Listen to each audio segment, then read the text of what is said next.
Seigneur vous bénisse. Bwana Mungu amebariki. Disais que le Seigneur vous bénisse.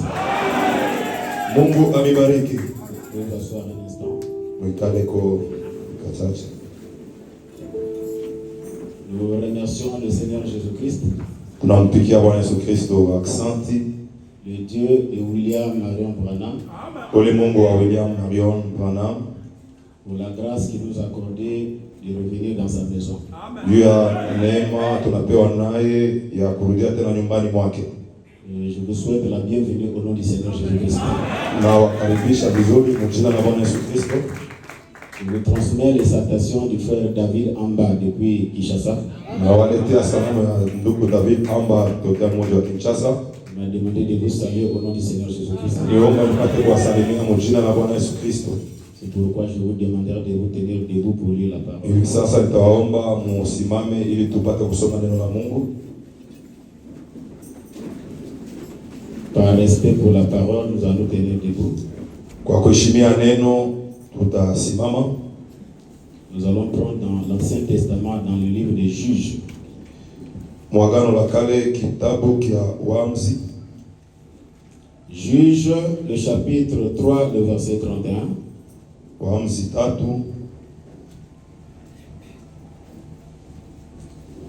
Je lis la parole au nom du Seigneur Jésus-Christ. Niko nasoma neno kwa jina la Bwana Yesu Kristo. Après lui, il y eut Shamgar, fils d'Anat.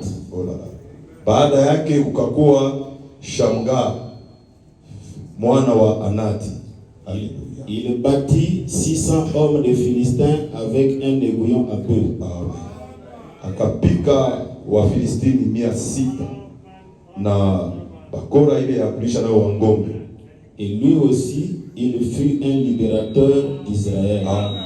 Yeye pia akakuwa mkombozi wa Israeli. Dans le même livre, nous prenons le chapitre 5. Kitabu moja tuchukue sura yake ya 5. Donc Juge chapitre 5 à partir du verset 6. Waamuzi 5:6. Au temps de Shamgar, fils d'Anat, wakati wa Shamgar mwana wa Anati, au temps de Jaël, les routes étaient abandonnées. Wakati wa Jaeli njia ziliachiliwaka. Et ceux qui voyageaient prenaient des chemins détournés. Na wale walikuwa na safiri walikuwa wanachukua njia ilikuwa mrefu. Les chefs étaient sans force en Israël, sans force. Wakubwa walikuwa bila nguvu muisraeli, bila nguvu. Quand je me suis levé, moi Déborah, nilipoamka mimi Debora, quand je me suis levé comme une mère en Israël, nilipoamka sawa mama mu Israeli, il avait choisi de nouveaux dieux. Alichakuaka miungu mipya. Alors la guerre était aux portes. Basi vita ilikuwaka mlangoni. On ne voyait ni bouclier ni lance chez 40,000 en Israël. Hawakuwa naona wala ngabo wala mkuki kwa watu 40,000 Mwisraeli.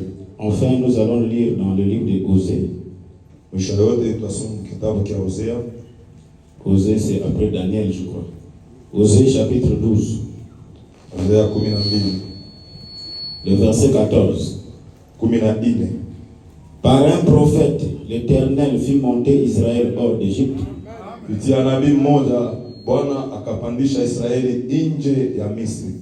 Et par un prophète, Israël fut gardé.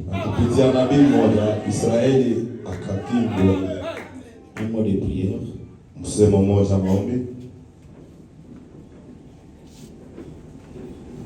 À l'ouest, le soleil se couche.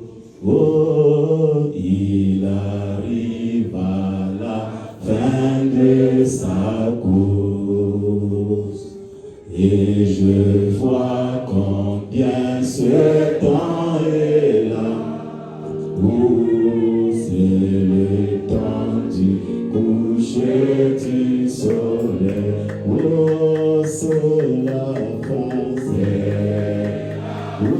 c'est la fin, c'est la fin, c'est la fin de la course. Oh, c'est la fin, c'est la fin. C'est la fin, c'est la fin. C'est la fin, c'est la fin de tout chose. Pèlerin, c'est la fin de la course. Il faut vaincre le monde et encore pèlerin, c'est la fin de la course. Il faut vaincre ce monde et car attention, quelle est-il? Eh bien, il faut vaincre le monde et car c'est la fin. C'est la fin. C'est la fin. C'est la fin de la course. Oh, c'est la fin. C'est la fin. C'est la fin. C'est la fin. C'est la fin de tout chose. Oh, le Saint-Esprit.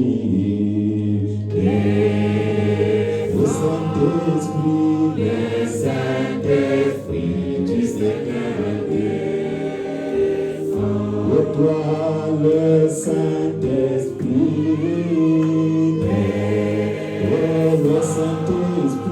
le Saint-Esprit du Seigneur descend.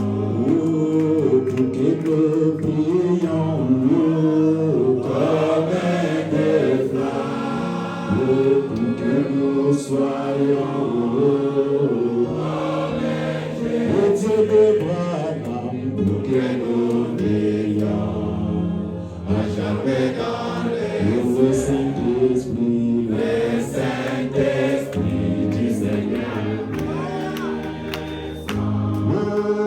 Pour que nous prions comme des flammes, pour que nous soyons comme Dieu de Branham, pour que nous veillons à jamais dans le Saint-Esprit du Seigneur. Enfin, pour que nous prions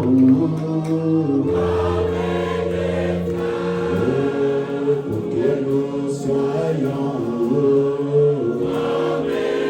pour Jésus-Christ, pour que nous vivions à jamais dans le Saint-Esprit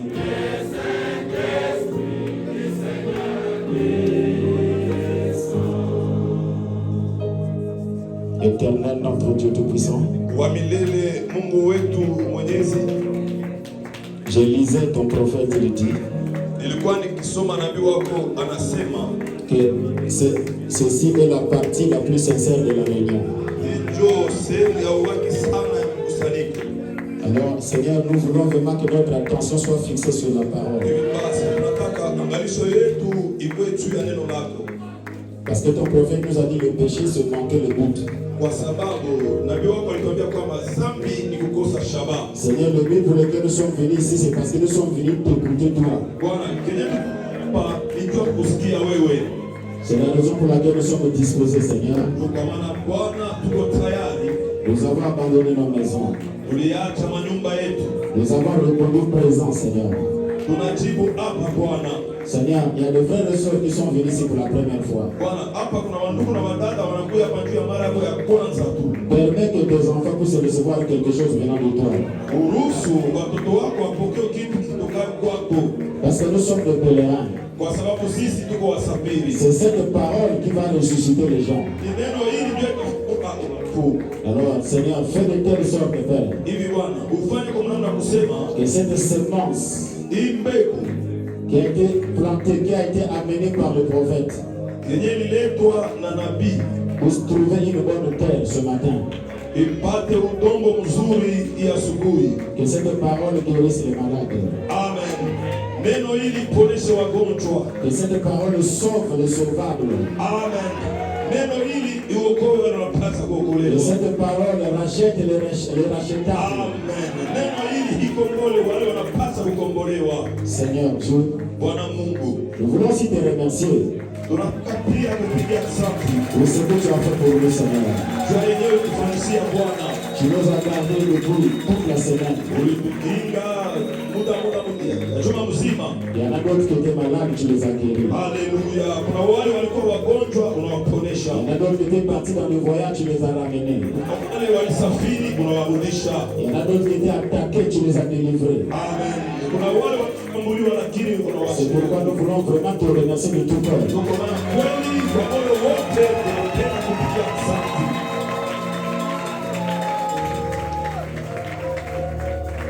Nous voulons aussi te remercier pour les prophètes du temps de la fin. Tena tunataka kupigia asante juu ya nabii wa wakati wa mwisho.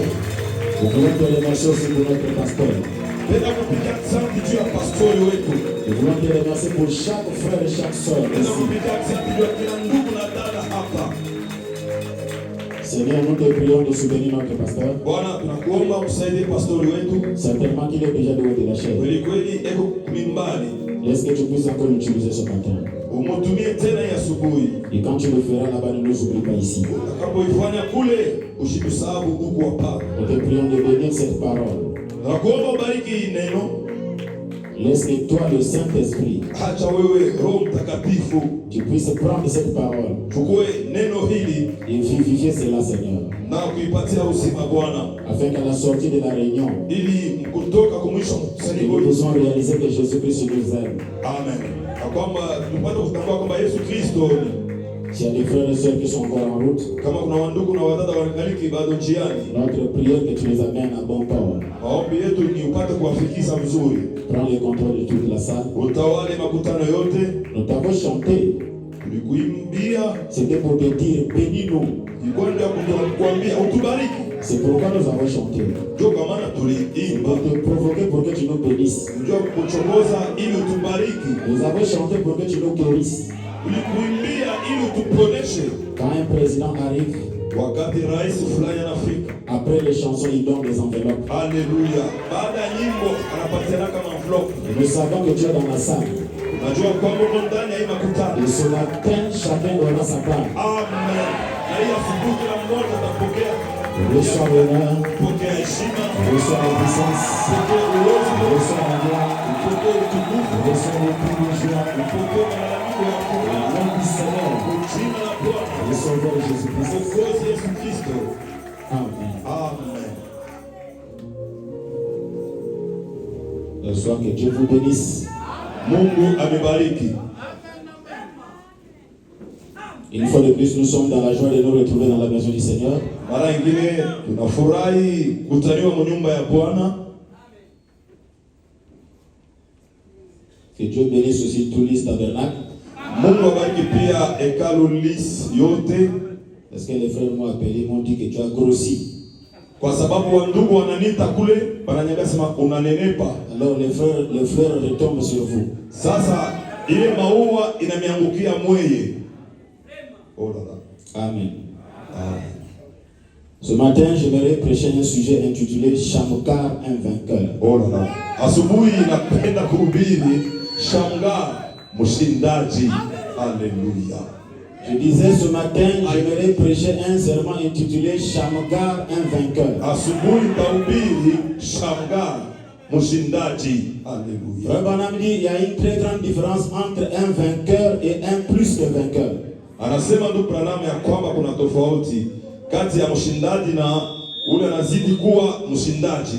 Quand Paul disait dans la Bible nous sommes plus que vainqueurs, ça ne veut pas dire que vous êtes vainqueur.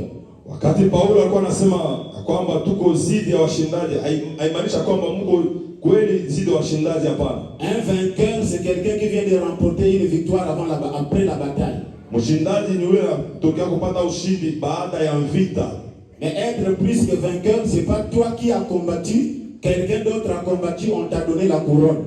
Sasa kwa zidi ya mshindaji haiko wewe uligombana, lakini ni mtu mwingine ndio aligombana, kisha wewe ndio unakuwa na vikwa na taji. Nous sommes plus que vainqueurs parce que Jésus a combattu à la croix et nous a donné le pouvoir. Tuko zidi ya washindaji kwa sababu Yesu alipika vita msalabani na akatupatia ushindi. Nous sommes plus que vainqueurs parce que Frère Branham partait dans les grottes pour chercher la révélation et nous venons seulement lire. Tuko zidi ya washindaji kwa sababu ndugu Branham anaanza kwenda mashimo kutafuta ufunuo, lakini sisi tunakuja hapa tu kuipokea na kuisoma. Chaque femme est plus que vainqueur parce que son mari va chercher l'argent là-dedans, elle reçoit la bénédiction. Mke wote ni zidi ya mshindaji kwa sababu mumewe anaenda anatafuta hela, anakuja anampatia, ni yeye ndio kwa zidi mshindaji. Mais nous parlons de Shamgar, un vainqueur. Lakini hapa tunasema juu ya Shamgar, mshindaji. Lisons d'abord les prophètes ici dans la prédication avant que nous parlons de Shamgar. Dans la prédication, Christ est le mystère de Dieu révélé. Tusome kwanza nabii ndani ya mahubiri, Kristo ni siri za Mungu zilizofunuliwa. Prêchant 63 au paragraphe 107. Hubiriwa mwaka 63 107 nukta. Aimez-vous le prophète? Mnampenda nabii? Alléluia. Il a montré ou révélé cela dans chaque type qui se trouve dans la Bible. Alionyesha au kufunua ile ndani ya kila mfano yote yenye kuwa ndani ya Biblia. Par conséquent, la Bible entière est la révélation du mystère de Dieu en Christ. Kwa hivi Biblia yote mzima ni ufunuo ya siri za Mungu ndani ya Kristo.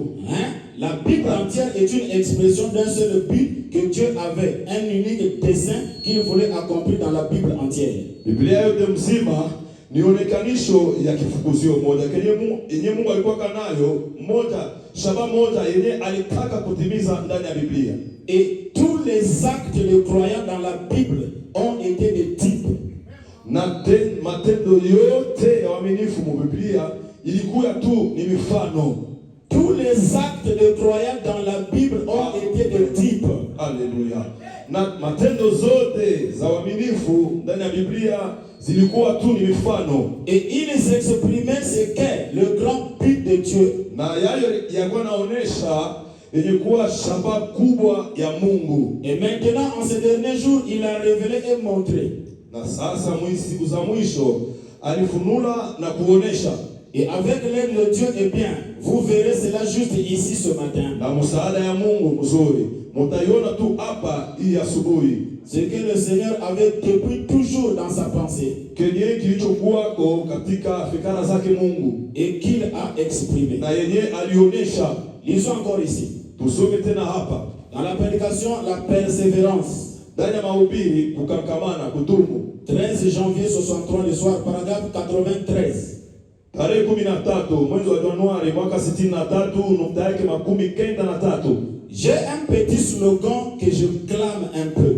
Na kuwaka na slogan kidogo enye napendaka kusema. Ce serait peut-être bien que vous l'adoptiez. Itakuwa vema nini pia muichukue. Un vainqueur n'abandonne jamais. Mshindaji ajili yake kamwe. Et celui qui abandonne facilement ne vainc jamais. Na yule kwa wepesi anachiliaka kamwe hapatake ushindi. Pensez-y donc. Muifikirie basi. Un vainqueur n'abandonne jamais. Mshindaji ajili yake kamwe. Jamais venir en aucun temps. Kamwe manake hata mara moja. Hiver, printemps, automne. Wakati ya kivukutu, ya baridi, ya kipa yote. N'importe quel moment, un vainqueur n'abandonne jamais. Wakati yoyote, mshindaji ajili yake kamwe.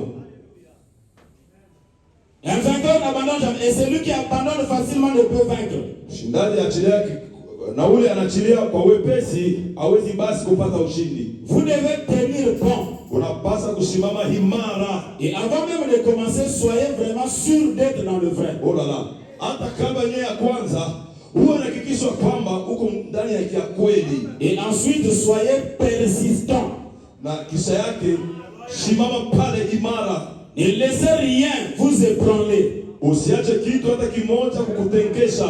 Allez de l'avant. Songa mbele. J'ai eu assez bonne expérience là-dessus. Kwa ajili ya ile jambo nilionja sana. Et vous le savez. Na mnaijua. Je connais cette seule chose. Najua nini vitu vinakuwaka. Quand vous êtes vraiment sûr d'être dans la volonté de Dieu. Oh là là. ukiwa unahakikishwa kwamba uko katika mapenzi yake Mungu, quand vous êtes vraiment sûr que vous êtes centré sur le calvaire, kama unahakikishwa kwamba umesimamia kabisa pa Kalvario, rien ne va vous ébranler. amen, hakuna kitu kitakacho kukutengesha. Quand vous êtes vraiment sûr que vous êtes centré sur le calvaire, rien ne va vous ébranler. Kama unahakikisha kwamba kweli umesimama juu ya Kalvario, hakuna kia kukutengesha hata kimoja. Frère Branham dit, vous y êtes? Tunasema rafiki yako. Parlons maintenant de Shamgar. Tuseme sasa juu ya Shamgar. Consultons le prophète parce que c'est le prophète qui a vu Shamgar. Amen. Tumuulize kwanza nabii kwa sababu ni yeye ndiye alimuona Shamgar. Frère Branham a vu Shamgar. Ndugu Branham aliona Shamgar. Frère Branham a vu sa femme. Oh là là. Ndugu Branham aliona mkewe. Frère Branham a vu ses enfants. Amen. Ndugu Branham aliona hata watoto yake. Frère Branham a vu ses bénédictions. Amen. Ndugu Branham aliona hata baraka zake. Frère Branham a vu la tunique que Shamgar Oh portait. là là.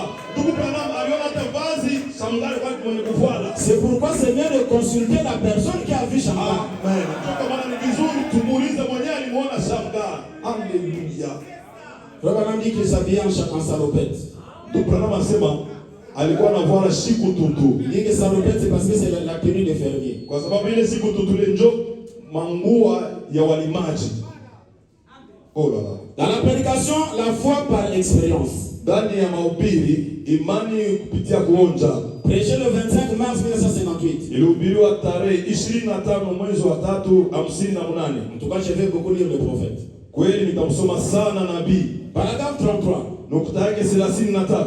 Il y avait un petit homme. Kulikuweko mtu mmoja mdogo. Peut-être que vous, les prédicateurs, vous n'avez jamais lu à son sujet. Labda ni wahubiri ameyasomaka kuhusu maisha yake. Son nom était Shamgar. Jina lake ilikuwa ni Shamgar. C'est dans le livre des Juges, au chapitre 3, le verset 31. Kitabu ya Waamuzi sura yake ya 3 mstari ya 31. Et il était juste un petit fermier. Na yeye alikuwa tu mlimaji mdogo. Il ne connaissait pas grand-chose, mais il était juste un Israélite. Hakujuaki kitu kinene zaidi, lakini yeye alikuwa tu Muisraeli.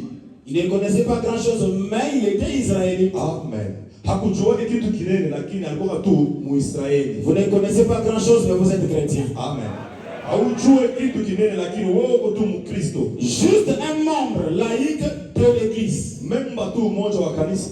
Donc, Shamgar était laïque. Manake Shamgar alikuwa mwaminifu tu. Il n'était pas roi, il n'était pas prédicateur. Hakukuwa wala mfalme wala mhubiri. Il était un membre, un laïque dans l'église. Ça veut dire tout le monde ici est déjà Shamgar. Alikuwa tu memba. Manake watu wote hapa ni wa Shamgar. Et à l'époque, ile wakati les Philistins leur volaient. Oh là là. Wafilistini walikuwa wanawaiba parce qu'ils n'étaient pas unis. Kwa sababu wao hawakuwa mmoja pana. La cause de tout ce qui leur arrivait, ils n'étaient pas unis. Sababu ya yote ilikuwa nawafikiaka ni kwa sababu hawakuwa mmoja pana. C'est ce que le diable peut faire à l'église. Ndio kenye shetani anaweza kutendea kanisa. Tant qu'il peut vous amener à penser, wakati yote anaweza kuwapeleka kufikiria kwamba je suis baptiste, j'ai toutes les choses. Mimi ni mbatiste, nina kitu kyote. Je suis pentecôtiste, j'ai toutes les choses. Mimi niko pentecoste, nina kitu kyote. Il va voler aussi certainement que vous êtes assis ici. Oh là là, ataiba. Kikishote vile mkumbo yenye kala pale. Il a amené l'église à se battre les uns contre les autres. Akapeleka kanisa waanze kukombanishana wamoja na wengine. Puisque vous vous tirez les uns les autres, zaidi mnakokotana wamoja na wengine. Lui se met juste en retrait et vous laisse tirer cela.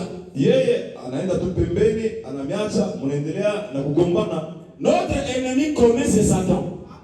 Adui wetu sisi wote ni shetani. Si moi je me mets ici à attaquer mon frère ici, le diable se repose pour nous observer. Nikianza kushambulia ndugu yangu hapa, shetani anaenda pembeni na kuanza kupumzika lwake. C'est pourquoi tous ceux qui attaquent les gens dans les réseaux sociaux donnent du repos à Satan. Ndio kwa maana wale wote wanashambulia watu ma réseaux sociaux wanampumzikisha shetani. Parce qu'au lieu de combattre Satan, tu combats ton frère. Kwa sababu pahali pa kukombanisha shetani unakuwa unamkombanisha ndugu. Et la personne que tu combats, est-ce que tu as l'information que c'est pas un fils de Dieu? Mtu yule unakombanisha, una habari ya kwamba yeye haiko mwana wa Mungu? Frère Branham parle de David. Ndugu Branham anasema juu ya Daudi. Dieu a livré Saoul entre les mains de David. Mungu alimtolea Saul mikononi mwa Daudi. Oh là là. David vient trouver Saoul en train de dormir à ronflant. Franchement. Daudi anakuwa anamkutanisha Saulo analala na kusinzia kabisa. La garde dit à David, nous allons profiter parce qu'il est là, ton ennemi juré. Walinzi wanasema njoo wakati tufaiti hapa. Adui wako yeye mnikulala hapa. Le frère qui te cherche des problèmes est là en face. Ndugu ule anakutafutia kama ngumu yeye huyo. Parce que David n'a jamais cherché la guerre à Saoul, mais c'est Saoul qui cherchait les problèmes à David. Kwa sababu Daudi ayamkumbanisha kwa Saul, lakini Saul ndiye akamkumbanisha Daudi. David dit au garde de corps, je ne peux pas toucher quelqu'un qui a reçu de l'huile sur sa tête. Daudi akawaambia walinzi wake kwamba siwezi kukumbanisha mtu yule alipokea mafuta juu yake. David a pris seulement, il a coupé le pan du vêtement de Saoul. Daudi anakata tu kangua kaloko kule chini ya kanjo ya Saul. Il est monté sur la montagne un peu d'appeler Saoul, tu as vu, moi je ne suis pas contre toi. Akapanda yule mulima na akalalamika anasema Saul, unaona mimi sikugombanisha hapana. Tu as vu même les signes que j'étais dans ton église. Kama angalia na alama yenyewe inaonyesha kwamba nilikuwa mkanisa yako. Frère Branham dit que le fait que David avait coupé le pan du vêtement de Saoul veut dire.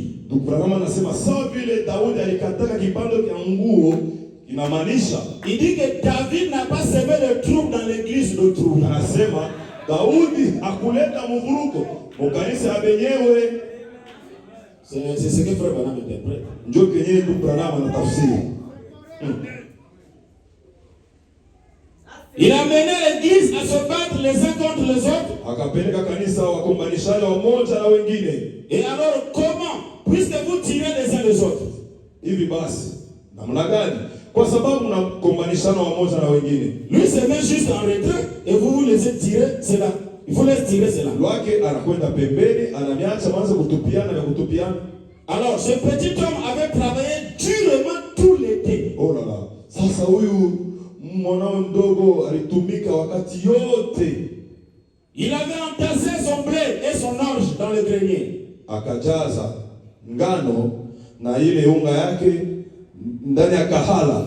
Frère dit le blé et l'orge lui permettaient de fabriquer le pain et la bouillie pour les enfants. Wanasema ile ngano ilikuwa inamsaidia kupika bui juu ya watoto. Pendant qu'il se tenait là, regardant, il a entendu un bruit sur la route. Wakati alikuwa mwenye kusimama pale akiangalia, akasikia kelele njiani. Trompe, trompe, trompe. Trompe, trompe. Il a regardé. Akaangalia. Ici on ne parle pas de Donald Trump. Hapa tuseme njoo ya trompe. Trompe, trompe, trompe, c'est le bruit que Shamgar écoutait. Trompe, trompe, trompe. Ni makelele Shamgar alikuwa anasikia. Il a regardé, voici venir 600 Philistins. Oh là là. Anaangalia, tazama, Wafilistini 600 walikuwa wakikuja. Donc il manque seulement 66 pour faire la marque de la bête, ce qu'il est en train de voir venir. Kuna kosa tu 66 juu ifanye 666 njoo ile bakuli. Et voici venir 600 Philistins. Tazama Wafilistini 600 huko nakuya. Tous armés de lances. Wote wenye na mikuki. Eh bien, il était un fermier. Mzuri. Yeye alikuwa mlimaji. Il ne connaissait rien sur le combat. Kuhusu vita hakujuake chochote. Il a baissé le regard vers sa petite femme qui se tenait là. Akatazama mke wake mdogo mwenye alikuwa mwenye kusimama pale.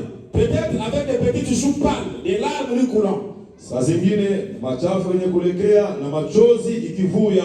Il a dit, Shamgar, qu'allons-nous faire cet hiver? Akasema, Shamgar, tutafanya nini hii wakati ya baridi? Il a vu sa petite fille, les bras dénudés. Akaona msichana wake na mikono yenye kuwa wazi. La jupe déchirée, peut-être appuyée contre le mur, en train de pleurer. Voilà, jupe yenye kupasuka, mwenye kuegemea kukibambashi. Qu'était-ce? Ilikuwa kanini? Les Philistins venaient emporter ce qu'ils avaient. Ce qu'il avait. Wafilistini wanaanza kuja kuchukua kenye alikuwa kanakyo. C'est ce que le diable fait. Njoo kenyewe diabolo anafanyaka. Vous savez quoi? Mnajua nini? Shamgar s'est mis à réfléchir. Shamgar akaanza kufikiri. Vous savez, je ne suis pas un combattant. Unajua mimi siko mpiganaji wa vita, mais je suis un fils d'Abraham. Amen. Lakini mimi ni mwana wa Abrahamu. Je suis de la tribu. Mimi niko wa kabila et de la lignée na kizazi. Et je suis circoncis. Na toaliwa. Je sais que mon Dieu vit toujours. Najua kwamba Mungu wangu ni hai siku zote. Et une crise approchait. Na ukosefu ulikuwa unakaribia. Parce que ces militaires-là venaient ravir la nourriture. Donc c'était une crise qui venait. Kwa sababu askari wale wanaanza kuja kunyang'ana chakula. Maana yake ni ukosefu ulikuwa unakaribia. Alors l'esprit du Seigneur est venu sur lui, il a sauté en plein milieu de la route. Sasa roho ya Mungu ikakuja juu yake na katikati ya njia kabisa akaruka. Avec un aiguillon à bœuf en main. Na ile mti alikuwa anaongoza nao wa ng'ombe mikononi mwake. Eh bien, c'était un bâton avec une petite bosse au bout. Mzuri, ilikuwa ni mti kadogo na kivimbo kule kumwisho, avec laquelle on peut donner un coup au bœuf. Ile unaweza kupiga nayo wa ng'ombe et le faire labourer. Na kuwasukuma wapate kulima mashamba. Il a sauté là avec un aiguillon à bœuf en main. Akaruka pale na ile mti mikononi mwake. Il a tué 600 Philistins. Akaua Filistini 600. Pourquoi? Sababu gani? Parce qu'il savait qu'il était un Israélite. Kwa sababu alijua kama yeye alikuwa kama Israeli. Il avait un droit. Alikuwa na haki. Il avait accès à ces droits donnés par Dieu. Yeye alipata kuchukua ile haki alipewa na Mungu. Il était circoncis. Alikuwa na tohara yake. J'ajoute encore à la prédication, qu'as-tu dans ta main? Naongeza tena mahubiri, una nini mikononi mwako? Prédication 55 paragraphe 64. Ilihubiriwa mwaka 55.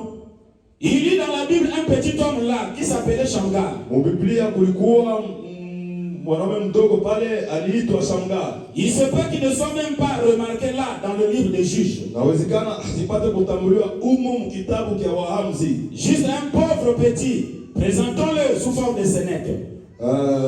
Mtu maskini tu mdogo tumuoneshe sawa mfano ya théâtre. Je peux le voir là, un pauvre petit homme. Naweza kumuona pale mwanaume mdogo maskini. C'était un temps où chacun faisait ce qui lui semblait bon. Ilikuwa ni wakati ile kila mmoja alikuwa anafanya kenye kilikuwa nampendeza. Et Israël n'avait pas de roi. Na Israeli hakukuwa na mfalme hapana. Il était tout séparé, divisé en petits groupes. Walikuwa wenye kukabulana sana makundi kidogo kidogo. Juste comme l'église l'est aujourd'hui. Sawa vile tu kanisa iko leo. L'un est de l'assemblée, des assemblées. Mmoja ni wa makutano, l'autre de l'église de Dieu. Mwingine wa kanisa la Mungu. L'autre est unitaire, l'autre baptiste, l'autre presbytérien. Mmoja mwingine ni baptiste, mwingine ni presbytérien, l'autre méthodiste. Mwingine na yeye ni méthodiste. Oh là là. Oh là là. Si nous n'aimons pas cela ici, nous allons ici. Kama atupende hii hapa na tunakwenda kule, nous allons ici et là et là et oh là là. Hapa kule na kule. Oh. Je ne comprends pas cela moi-même. Mimi mwenyewe sielewi ile hapana. Et alors quand ils en sont arrivés là, oh, na walipofikia kule, oh, ce dont ils avaient besoin, c'était juste ce dont ils avaient besoin à ce moment-là, c'était un bon genre de libération à l'ancienne mode. Yeye walilazimishwa nayo kule, ilikuwaka haina mwezi ya kuachiliwa kwa namna ya zamani. C'est ce dont nous avons besoin aujourd'hui. Amen. Ndio yenyewe tunalazimishwa leo. Amen. Ramener l'église à croire au Dieu vivant. Kupeleka kanisa apate kuamini Mungu aliye hai. À revenir à la promesse de Dieu. Kurudia tena kuile ahadi ya Mungu. À revenir à la gloire de Dieu. Kanisa irudie tena kutukufu ya Mungu. À revenir à la puissance de Dieu. Kurudia tena kuuwezo wa Mungu. Shamgar avait entassé tous ses produits. Shamgar akachukua akajaza mapato yake yote, son blé comme il le faisait chaque année. Ngano lake gisi alikuwa anaifanya kila mwaka. Au moment où il rassembla sa moisson, les Philistins venaient alors la lui arracher. Wakati alikuwa anakusanya mavuno yake, Wafilistini wanaanza kuyabasi na kumnyang'anya hayo. C'est exactement ce que fait le diable. Ndio kenye shetani anafanya kabisa kabisa. C'est pratiquement ce dont le diable est capable.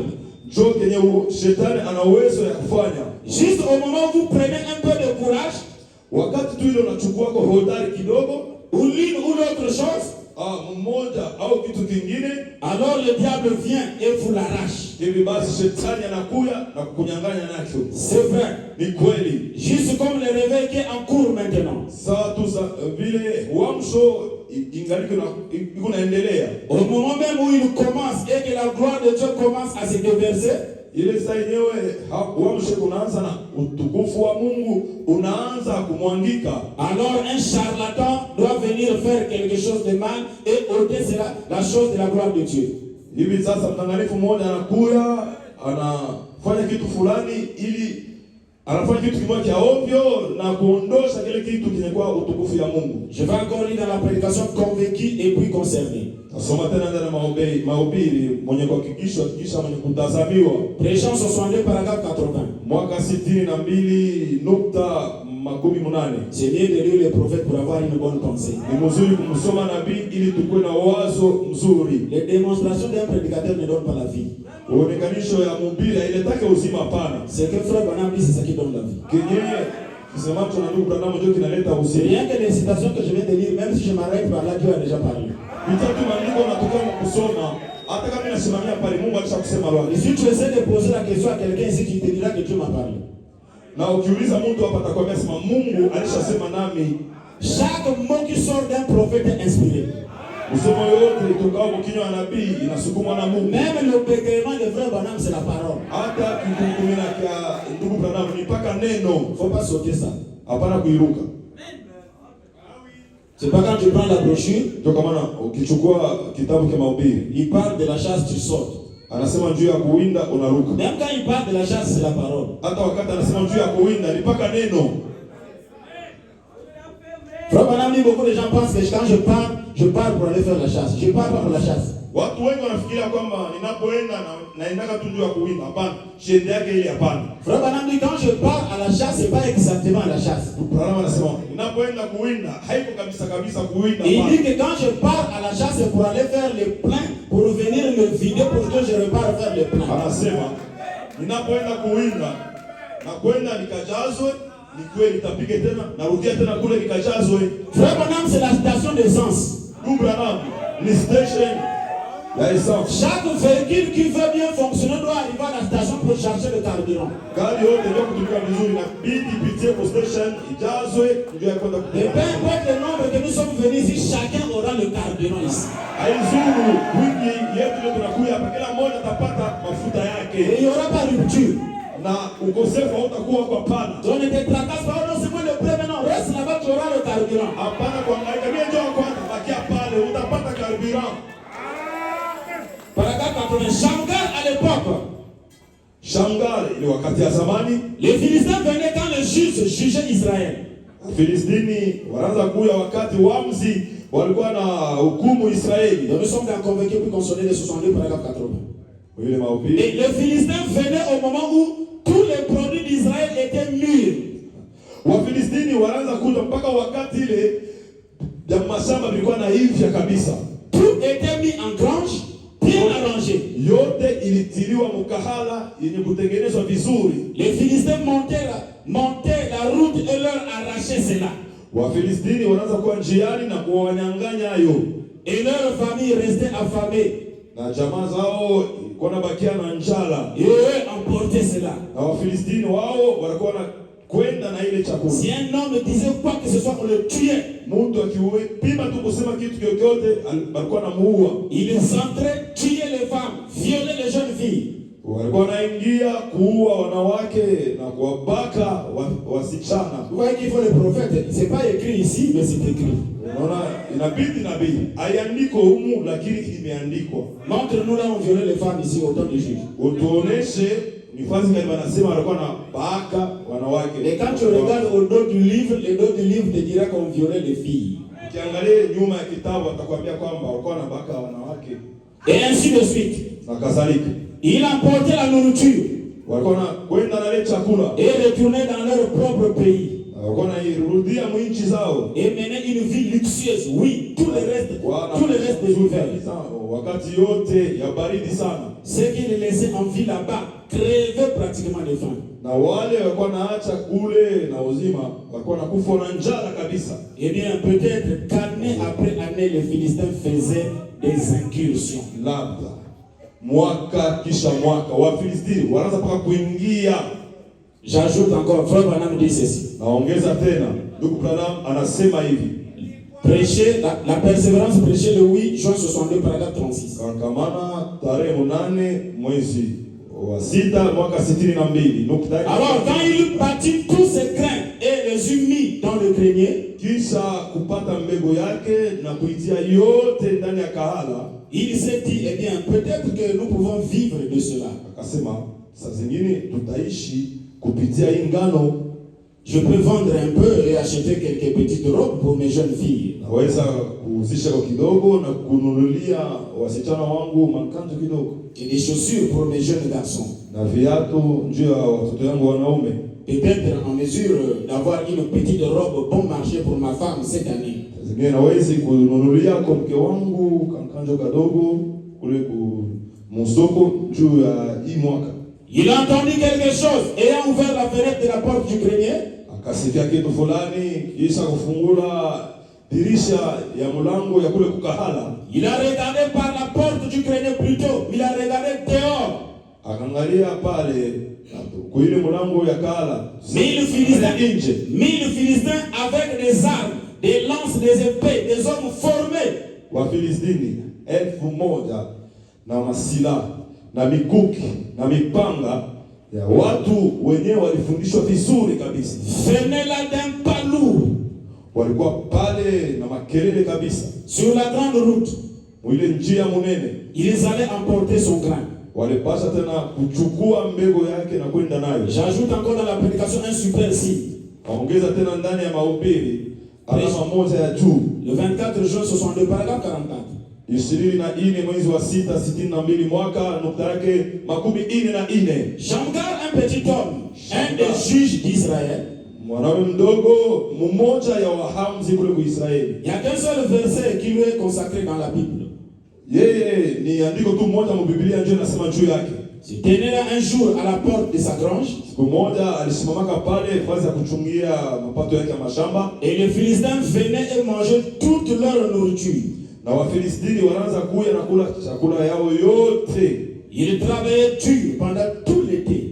Alikuwa anatumika nguvu sana wakati yote ya kivukutu. Puis ils mettaient au grenier leurs produits et après les Philistins venaient et leur ravissaient. Kisha alikuwa anatia mkahala mapato yao yote. Baada ile Wafilistini wanaanza kuya na kuwanyang'anya ile. Un jour, Siku moja qu'il avait peut-être rassemblé toute sa récolte. labda halikusanyaka mavuno yake yote. Il a regardé sa petite épouse qui se tenait là. Kamtazama mkewe mdogo mwenye alikuwa amesimama pale. Et il était maigre. Alikuwa mwenye kukonda. Et les petits enfants avaient le visage pâle. Na watoto kidogo walikuwa na kuuso kwenye kurekea. Il a regardé les pauvres petits combien ils souffraient de l'anémie à cause de la malnutrition. Akaangalia wale watoto kidogo maskini jinsi walikuwa nateswa na ukosefu wa damu. Sababu walikuwa nakula mbaya Ou quelque chose comme ça. au kitu sawa kile. Il a remarqué la façon dont il les regardait. Akaangalia namna ambayo wao walikuwa naangalia. Il a dit, eh bien, peut-être que cet hiver, nous pourrons avoir quelque chose à manger. Akasema saa zingine mwi wakati ya baridi sana tunaweza kupata kitu kia kula. Peut-être que je pourrais vendre tous les blés et vous acheter des robes pour les filles et des souliers pour les petits garçons. Saa zingine inaweza kuuzishako ngano yote na kununua mkanjo juu ya wanawake na viatu juu ya wanaume. Amen. Amen. Oh, c'est formidable. Ogo ni mastajabu. Là, nous avons la pensée du prophète. Hapa tuko na wazo ya nabii. Quelle était la cause de tous ces problèmes? Sababu ya ile magumu yote ilikuwa nini? C'est parce que au temps des juges, il n'y avait pas de roi, tous étaient divisés. Kwa sababu wakati wa waamuzi hakukuwake wafalme, wote walikuwa wenye kukabulana. Frère Branham dit, avant de traiter quelque chose, il faut d'abord regarder la cause. Ndugu Branham anasema kabla ya kutunza kitu anzia kwa kwanza kuona sababu. Ils étaient désunis. C'est ce qui permettait aux Philistins de venir prendre leur récolte. Walikuwa wenye kukabulana, ni ile ilikuwa na ruhusa wa Filistini kwa kuchukua ngano zao. Je lisais le prophète, Frère Branham dit, Nilikuwa namsoma nabii ndugu Branham anasema que Dieu a fait l'Amérique pour les Indiens. kwamba Mungu alifanya Amerika juu ya Waindiens. Mais comme ils étaient divisés, Lakini sawa vile walikuwa wenye kukabulana, c'est la raison pour laquelle ils ont perdu leur pays que Dieu leur avait donné. ndio kwa sababu wakapotesha nchi yenyewe walipewaka na Mungu. Frère Branham dit l'Amérique n'appartient pas aux Américains. Anasema ndugu Branham ya kwamba Amerika haiko ya watu wa Amerika. Il dit Dieu a fait l'Amérique pour les Indiens. Anasema Mungu alifanya Amerika juu ya Waindiens. Donc dans la pensée de Dieu, Manake mufikara yake Mungu. laissez-moi quand même lire ça, c'est important. Mwache nisome kwa hiyo. Fait dans cette vallée de force. Waneni ndani ya mabonde manjimu. Prêchant 53, paragraphe 10. Mwaka 53 nukta yake ya 10. Les Indiens ont perdu ces États-Unis au profit des Blancs. Waindia walipotesha États-Unis juu ya watu wazungu. À cause du manque d'organisation parmi eux. Juu ya ukosefu ya kutengeneza kwa vitu katikati yao. La scission. Kukabulana. Ils avaient des guerres tribales. Walikuwa na mavita ya makabila. S'ils s'étaient rassemblés, ils auraient pu conserver la terre. Kama walikuwa pamoja, wangelichunga ile nchi yao. S'il y a des gens qui me font pitié, ce sont les Indiens. Kama kuna watu nasikilia huruma ni Waindiens. Ce sont eux, les Américains, pour qui Dieu avait fait l'Amérique. Ni wao ndio Amerika wa kweli wenyewe Mungu alifanyaka ile Amerika. Ce sont eux, les Américains, pour qui Dieu avait fait l'Amérique. Ni wao ndio watu wa Amerika wenyewe Mungu alifanyaka ile Amerika nchi. Donc quand Dieu a fait l'Amérique, Mungu alipoumba ile Amerika, ce pays appartient aux Indiens. nchi hii ni ya Waindiens. Mais comme ils sont divisés, Lakini sawa vile wamekabulana, on les a chassés, on les a pris la terre. wakawafukuza na kuwanyang'anya ile nchi. Vous voyez que le manque d'unité peut te faire perdre même quelque chose que Dieu t'a donné. Unaona kwamba ukosefu ya umoja inaweza kukupotesha kitu kile ulipewa na Mungu. C'est pourquoi Frère Branham dit l'union fait la force. Ndio kwa maana ndugu anasema muungano inaleta nguvu. Mais du temps des juges, Lakini wakati ya wahamzi ils n'étaient pas unis, c'est la raison pour laquelle les Philistins venaient. walikosaka umoja, ndio kwa maana Wafilistini wanaanza kuja kwa kukosea. Mais ici quand Frère Branham parle de l'unité, il ne veut pas dire vous devez vous attendre dans le quartier. Hapa ndugu Branham anaposemesha umoja, asema kwamba mnapaswa kusikilizana ndani ya mitaa yenu. Nous allons lire de quelle unité Frère Branham parle. Tutasoma tujue ndugu Branham anasema juu ya umoja gani? Frère Branham dit ceci dans la prédication de l'absolu. Anasema hivi ndani ya mahubiri tegemeo. Prêché le 30 décembre 62. Tarehe 30 mwezi wa 12 mwaka 62. Paragraphe 171.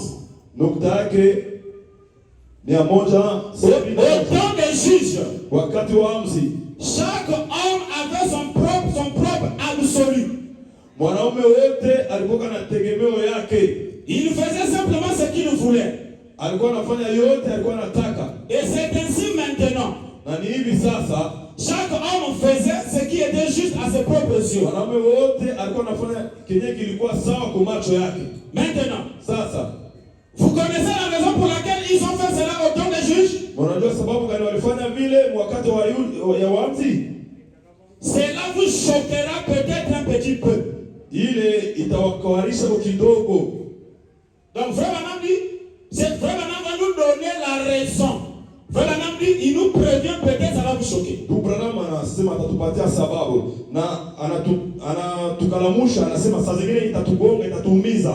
Mais la raison pour laquelle ils ont fait cela au temps des juges, Sheria ambayo walifanya vile wakati wa waamzi, c'est parce qu'ils n'avaient point de prophète dans ce temps-là. ni kwa sababu hawakuwa na nabii ile wakati.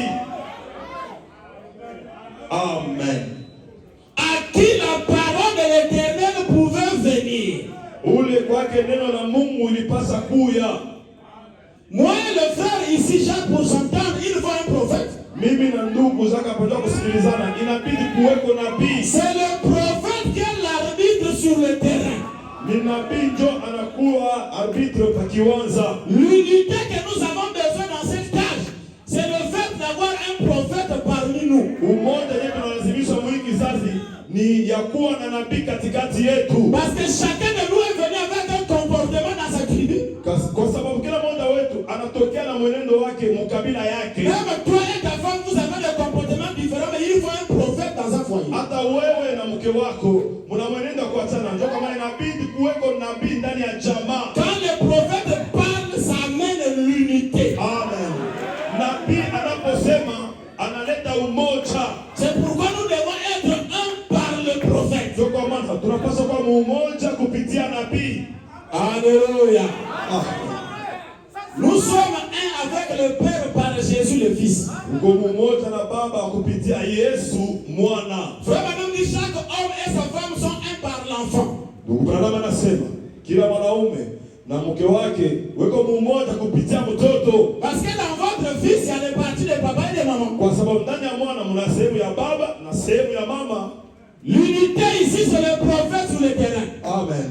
Umoja hapa ni nabii kiwanjani. Parce qu'il n'avait pas un prophète dans ce temps-là à qui la parole de l'Éternel pouvait venir. Hawakuwa na nabii mwile wakati ule kwake neno la Mungu lipasa kuia. Chaque homme pouvait donc faire ce qui lui convenait. Mwanaume wote aliweza basi kufanya kiote kilikuwa nampendeza. C'est exactement ce qui est arrivé aujourd'hui. Joko ilikuwa kenye kilifika leo. Nous n'avons pas eu de prophète dans ce temps de dénomination. Hatukukuwa na nabii mwile wakati ya madhehebu. Mais Dieu nous en a promis un. Mungu anatuahidia kwa mmoja. Alléluia. Amen. Voyez-vous? Munaona? Vous voyez? Munaona? Certainement. Kweli. Dans les derniers jours, musiku za mwisho, il susciterait, enverrait à nouveau Élie sur la scène. Atalamushaka na kutuma mara nyingine tena Elia kiwanjani. Et ce dernier na huyu nabii ramènerait le cœur des enfants à la foi de père. Atarudishaka mioyo ya watoto kwa kuimani ya wababa. Au retour à la Pentecôte originale. Kurudia kule Pentecote original. Vous savez qu'il l'a dit. Unajua ya kwamba alisema. Avant de parler pourquoi Dieu promet Élie. Kabla ya kusema sababu kani Mungu analaka Elia. Au temps des juges, au temps de Shamgar. Wakati ya Wamsi, wakati ya Shamgar. Les difficultés que Shamgar avait, c'est parce qu'il n'avait pas l'unité. Magumu Shamgar alikuwa nayo kwa sababu hakukuwa na umoja hapana. Comme il n'y avait pas un prophète. Zabila hakukuwa nabii. C'est la raison pour laquelle ils ont récolté toutes ces difficultés. Ndio kwa sababu wakapata yale magumu yote. Or, toi et moi, japo wewe na mimi, Dieu nous envoyait l'unité. Mungu akatutumia umoja. Le prophète du temps de la fin. Nabii wakati wa mwisho. Je veux dire quoi? Napenda kusema nini? Que si les mêmes difficultés que Shamgar avait vécues sont dans ta vie, ya kwamba kama yale magumu moja Shamgar alikuwa nayo iko maisha yako. Je suis venu ce matin pour te transmettre une sainte colère. Nimekuja hii asubuhi nikukabidhi hasira takatifu, parce que nous ne sommes pas au temps des juges, mais nous sommes au temps du juge. Kwa sababu hatuko wakati ya waamuzi, lakini tuko wakati ya waamuzi moja. Je dis que tu n'as pas le droit de subir les mêmes difficultés que Shamgar parce que toi tu as reçu un prophète. Nasema haupaswi kuwa na ile magumu moja ya Shamgar kwa sababu wewe ulimpokea kwa nabii. C'est normal que Shamgar na jamaa yake wapate magumu sawa ile. Mais toi et moi nous devons révolter ce matin. Lakini wewe na mimi tunapasa asubuhi tupate. Le diable n'a pas le droit de venir ravir ce que tu as parce que nous avons reçu un prophète. Hana haki ya kukunyang'anya ile uko nayo kwa sababu tulimpokea nabii. Pourquoi Dieu promet Élie?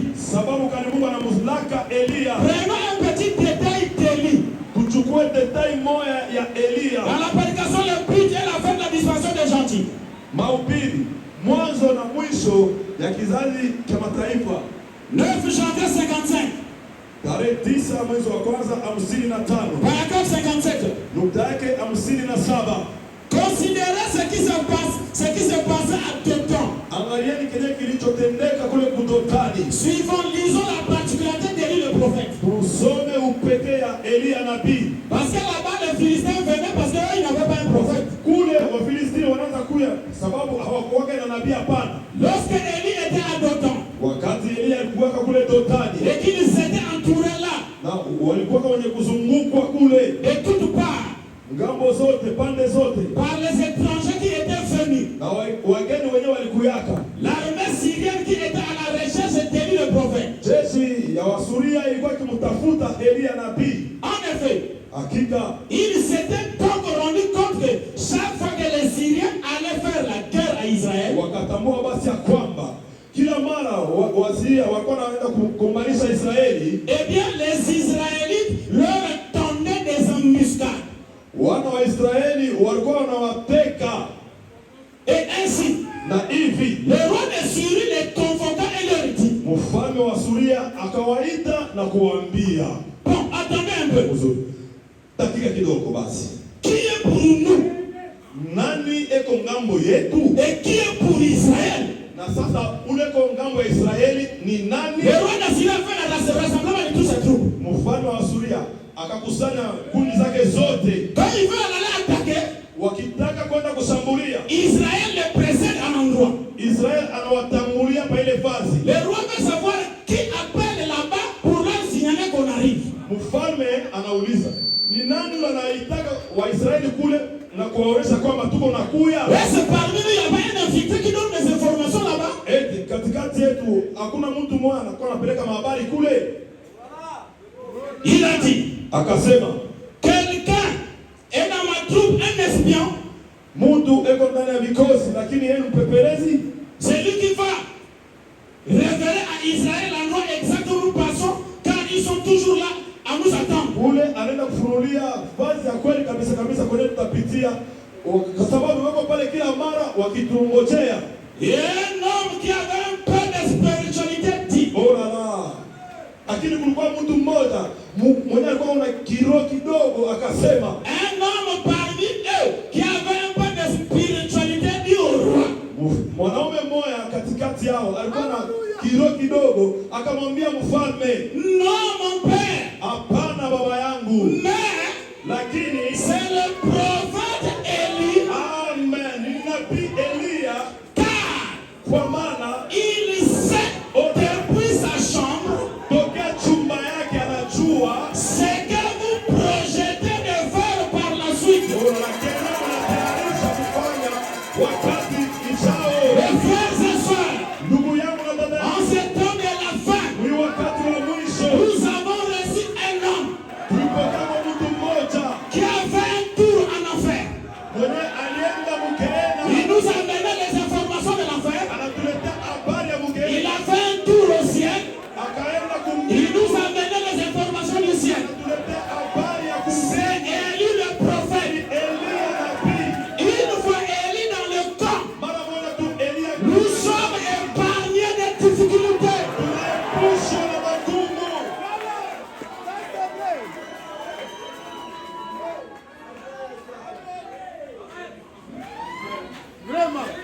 Dans sa chambre, Chumba yake ya kulalia, en train de voir comment les techniques de travail là-bas. akaona vile wanatayarisha vita kule. Je suis venu ce matin Ndugu, nimekuja hii asubuhi pour te transmettre une sainte colère. nikukaburie hasira takatifu, Parce que nous ne sommes pas au temps des kwa juges. sababu hatuko mwakati wa uamuzi. Hapana, Oui, ils étaient sous-informés. huko hawakukwake na habari hapa, Parce que si Élie était là-bas, kwa sababu Elia angelikuwa kule, Élie pouvait dire à Shangar, Elia angemwambia Shangaa, les Philistins arrivent. Wafilistini wako na Mais kuja. par manque de prophète, Sababu walikosa nabii. Dieu soit loué. Mungu asifiwe. Nous, Dieu nous a aimés. Amen. Sisi tulipendwa na Mungu.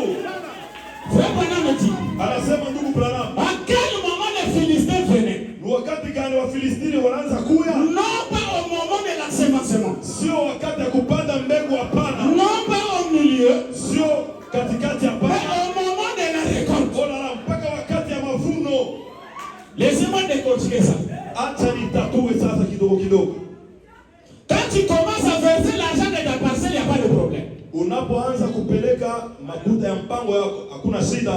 Mais dès que tu arrives à la fin du versement, c'est à ce moment que le monsieur se lève que lui aussi c'est sa parcelle.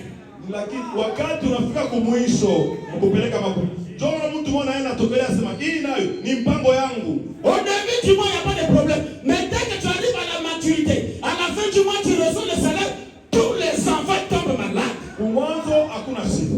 Unafika kumwisho wakati ya kupokea mshahara yako, ndio watoto wote wanagonjwa. Quand la grossesse commence, il n'y a pas de problème. Mais en terme, avant l'accouchement, c'est là où tu reçois les attaques. C'est là où les Philistins viennent. Mimba ingaliki kumwanzo hakuna shida lolote. Ukifika kwa wakati ya kuzaa, ni hapo Wafilistini wanakuya na kushambulia. Vraiment, quand vous commencez votre construction, tout est calme. Mais quand vous dédicacez, c'est là où les mauvais esprits se lèvent dans l'église. Mkianza majengo yenu hakuna shida lolote, lakini tu mnapotolea kanisa kwa Mungu, ni hapo mademoni yanaamka sasa. Tu as bien travaillé sur ton chef, c'était bien. Mais dès qu'on arrive la fin du mois, c'est là où le chef te cherche toujours des problèmes. Un Philistin. Kwa shefu yako hakuna tatizo. Unakaa tu mwisho, shefu yako anaanza nawe magumu. Hapo ni Mfilistini. Quand tu commences les études, c'est bien. Mais le jour de l'examen, c'est là où tu tombes toujours malade. Ukianza masomo yako hakuna tatizo. Mpaka wakati wa mashindano, ni hapo matatizo yanaanza. Tu as commencé à mettre au monde bien. Mais vers la fin des derniers de tes enfants, voilà les enfants qui commencent à rétrograder. Ulianza kuzaa watoto kuna mambo. Unafika kwa mwisho sasa, angalia mambo yanaanza kurudia nyuma. Tu as signé le contrat, c'était bien. Mais à la fin, même quand tu payes ton salaire, le diable vient toujours. Una signé contrat ilikuwa mzuri. Mwisho nakulipa makuta yako, shetani analamukia hapo. Quand tu commences le voyage, c'est bien. Mais à la fin de ton séjour, c'est là où les problèmes commencent. Unasafiri ni mzuri. Mwisho pia masiku yako msafari. Ni hapo mambo yanalamuka sasa. Au début du mariage, c'était bien. Mais plus vous évoluez, vous êtes au sommet avec ta femme. C'est là où les problèmes commencent dans le foyer. Mwanzo wa ndoa hakuna tatizo. Unafika kukandotole kabisa ya ndoa yenu. Ni hapo shetani analamuka sasa. Oh, le diable aime venir au temps de la récolte. Oh, shetani anapenda kuja mpaka wakati ya mavuno. Frères et sœurs, n'acceptez pas ça. Ndugu na dada, hapana kuichikia hii hapana. Si vous êtes dans cette condition, Kama uko katika ile hali, ce matin, hii asubuhi, nous sommes venus dire non, non, non. hapana, hapana.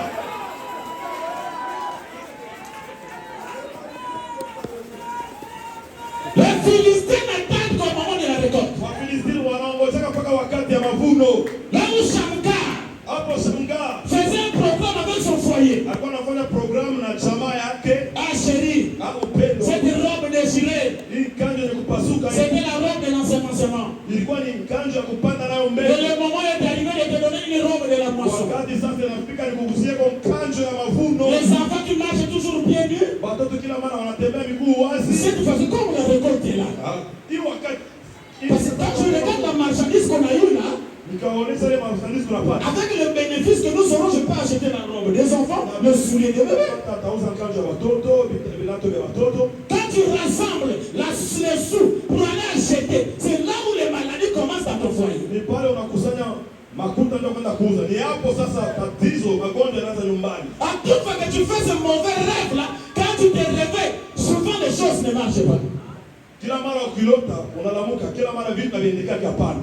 Frère, ce matin, Ndugu ya asubuhi, même toutes les prières que nous avons faites, hata yale maombi yote tulitolea, c'était l'ensemencement. ilikuwa ni mbegu kupanda. Frère, nous sommes au temps de la moisson. Ndugu, tuko wakati ya mavuno. Dieu doit te répondre aujourd'hui. Mungu anapaswa kujibu leo.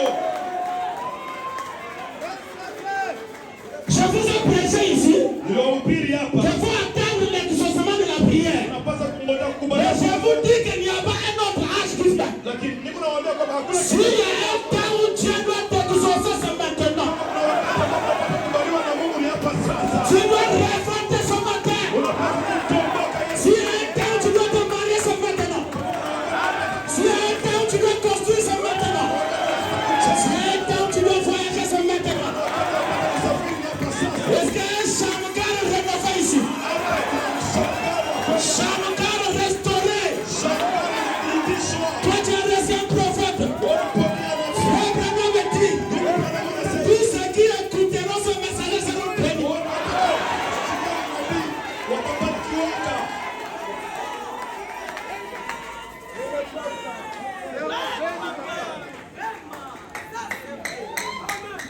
On n'a pas trois frères. Haturuhusiwe ndugu. Nous sommes un peuple privilégié. Si ni watu wanakuwa na fadhili. Dieu garde Israël par un prophète. Mungu anachunga Israeli kupitia nabii. Croyez-vous que toutes les prières de Frère Branham sont avec nous? Amen. Unaamini kwamba maombi yote ya ndugu Branham ni pamoja nasi? Mais comment les prières de Frère Branham t'accompagnent? Sasa namna gani? Maombi ya ndugu Branham inakusindikiza. Et le démon de Marie de nuit, c'est toujours là. Sasa ule demon wa Bwana wa usiku wako mpaka pale. Non, ce matin, tu dois avoir une sainte colère. Para asubuhi uwe na hasira takatifu. Est-ce que tu crois que les prières de Frère Branham t'accompagnent? Tunaona kama kusindikiza na maombi ya ndugu Branham. Mais pourquoi la malchance te suit? Sababu gani? Mikosi kuna Ce kufuata. matin, tu dois dire non à la malchance. Asubuhi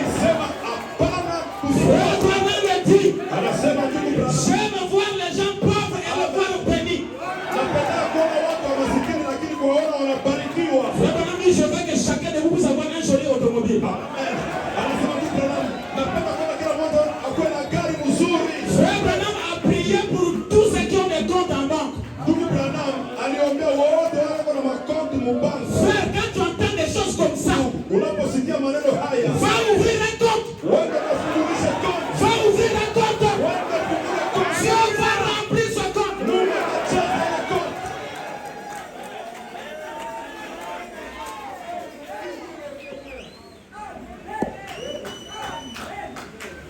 Shamgar était là. Shamgar alikuwa pale. Il fait un programme familial. Anafanya programu ya mjamaa yake. La marchandise était déjà là bien prêt. Marchandise ilikuwa tayari pale kabisa. C'est ce qui nous arrive souvent. Jone kila mara inatufikia. Tu as établi un programme dans la famille. Unatayarisha programu mjamaa. Cette année, j'aurai un véhicule. Hii mwaka nitauza kogari. Après, tu entends l'autre est tombé d'un palier. Unapata baro muyomba na kwa kutoka kumuti. Souvent, quand tu fais un programme, c'est là où les mauvaises nouvelles viennent. Ni pale unafanya programu ndio habari mbaya inafuata. Frère, ce sont les Philistins qui t'attaquent. Ndugu ni Wafilisti wanakushambulia. À partir de ce matin, Kuanzia hii asubuhi. opération changement de procédure. Opération changement. N'accepte pas ça, frère. Hapana kuichika ile ndugu. Nous avons reçu Élie le prophète. Tulimpokea Elia nabii. Lui qui est capable d'entrer dans l'inconnu. Ule anaweza kuingia mwili isiyojulikana. Frère, Ndugu, le messager que nous avons reçu, ujumbe mwenye tulipokea d'Enoch à nos jours, tokea Enoch mpaka siku ya leo. personne n'a jamais été Hakuna mtu ashakuwaka et personne ne sera comme Frère na Branham. hakuna mtu atakuwaka sawa ndugu Branham.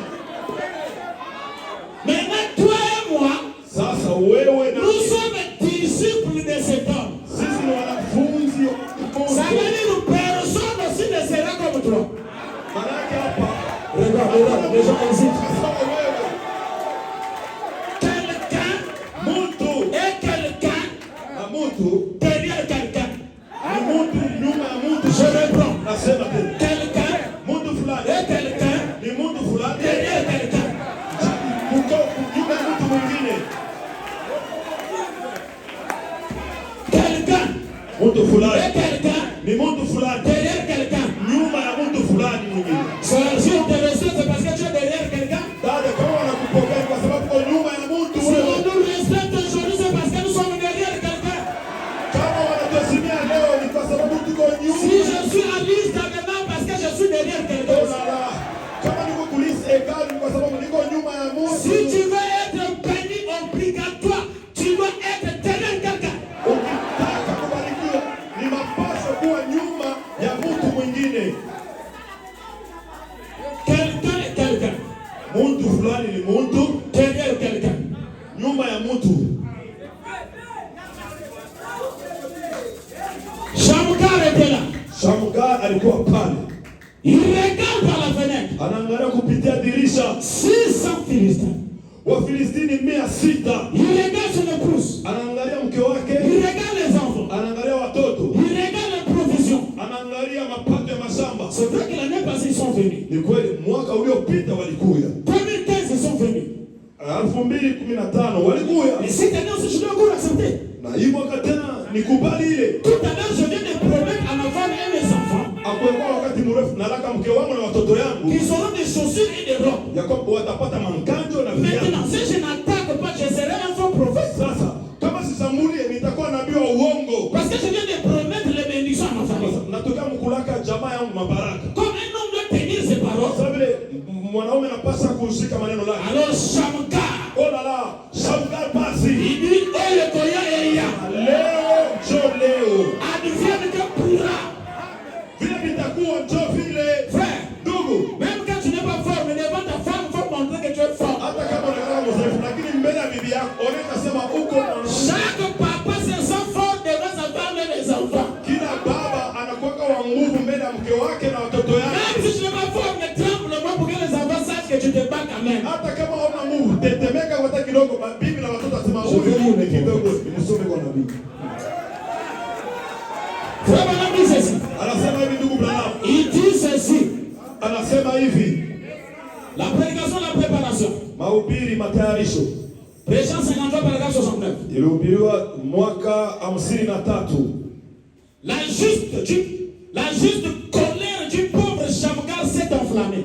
Hasira yenye kwa ya haki ya ule Shamgar maskini. Donc, dans la Bible, dans le message, il y a une colère justifiée. Manake mujumbe mnakuwa hasira yenye kuwa na sababu. Il a regardé tout autour. Akaangalia kando kando. Il ne pouvait rien trouver. Hakuwezi kupata chochote. Il n'était pas un guerrier. Hakukuwa mpiganaji wa vita hapana. Mais lakini qu'avait-il dans sa main? Halikuwa kana nini mkononi mwake? Il pouvait rien trouver d'autre que l'aiguillon à peu. Hakuweza kupata kitu kingine ila tu ile bakora kuongoza nayo wa ngombe. Laissez-moi remonter la préparation 59. Acha nipande matayarisho 59. Pour vous les saints, Dieu ni watakatifu. Il éprouva une colère justifiée. Akapata hasira na sababu. J'espère que c'est le cas pour vous ce soir. Natumania kwamba biko vile juu yenu hii jioni. Dressez-vous contre le mal. Tombokea ubaya. Donc ce matin, tu dois te fâcher contre la crise. Unapaswa kutombokea ukosefu. Tu dois te fâcher contre le petit commerce. Tombokea katika commerce kadogo. Tu dois dire toi c'est trop. Unasema hapa binatosha sasa. Comment une seule boutique? Boutique moja tu juu ya nini? Il faut qu'il y ait beaucoup de boutiques. Inabidi kuweka maboutique ya mingi. Tu dois te fâcher contre là où ça ne va pas. Unapaswa kutombokea benadi endeke hapana.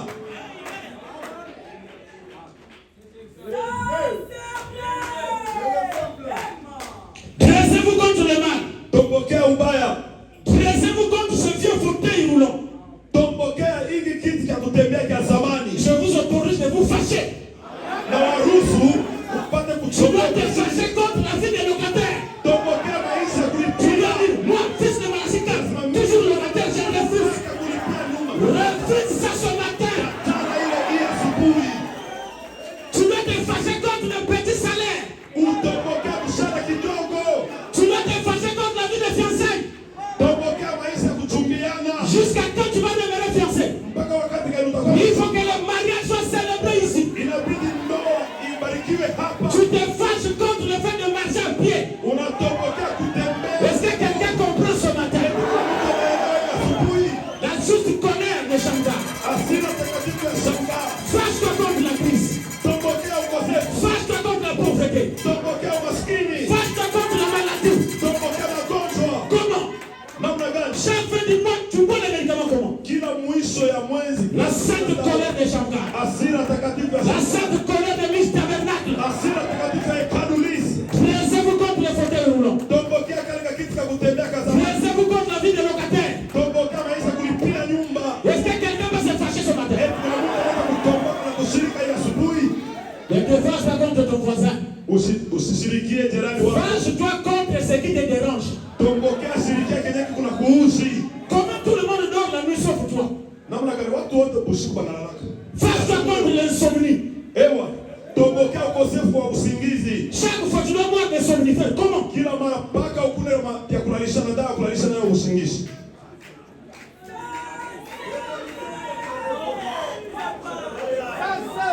À toute fois que tu commandes, les voitures arrivent. Kila mara unakomande gari inafika. Dès que ça arrive, c'est là où le problème commence. Wakati tu inafika ni hapo magumu inaanza. C'est pas normal.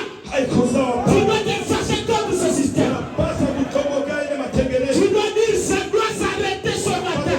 Inapaswa kusimama hii Il y a asubuhi. des gens qui pensent que ce sont des blagues qu'on raconte ici. Kuna watu wanafikiria kwamba ni harishi njoo unafanya hapo.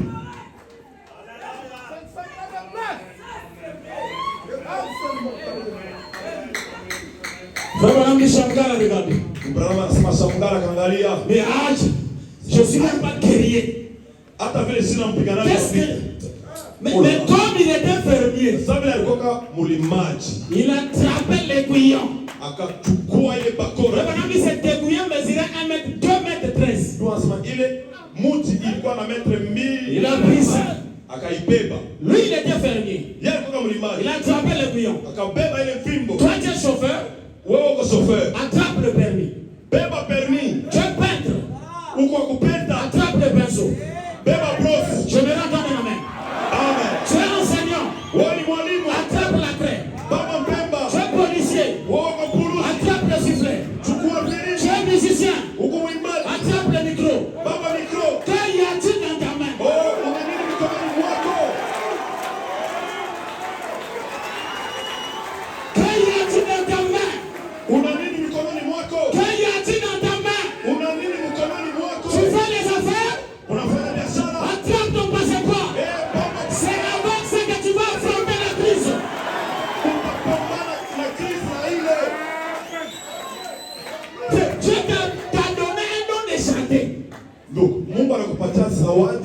chantes dans la chambre.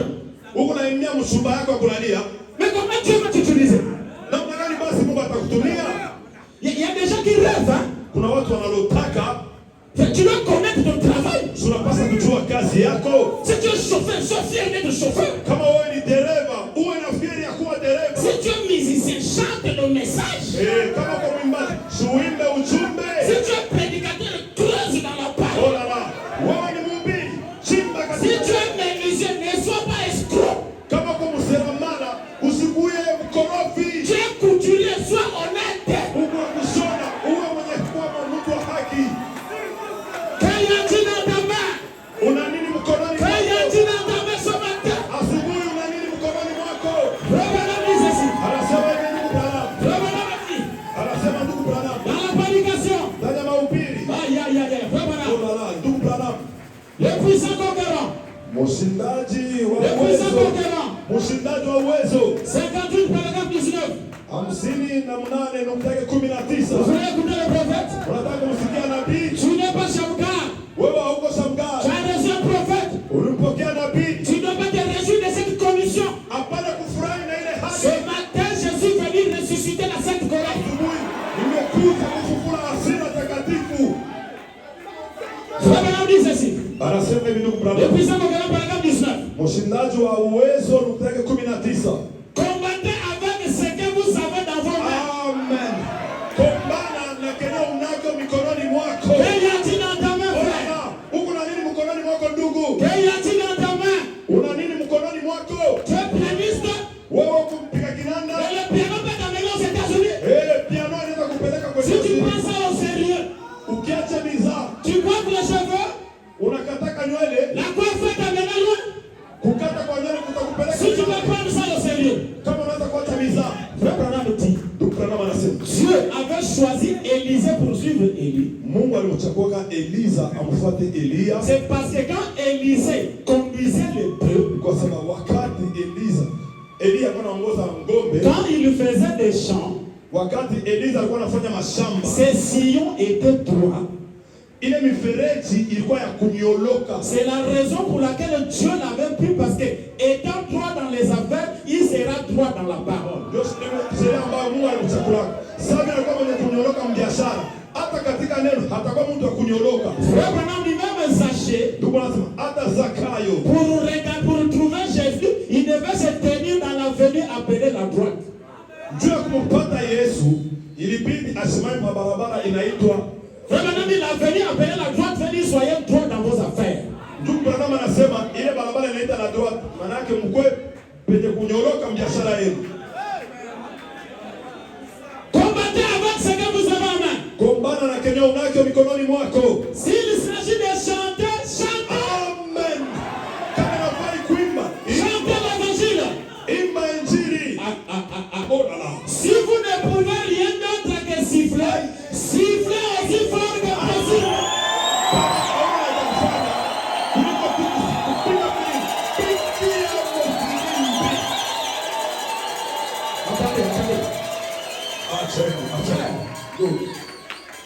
Je reviens sur ce que j'avais dit la fois passée.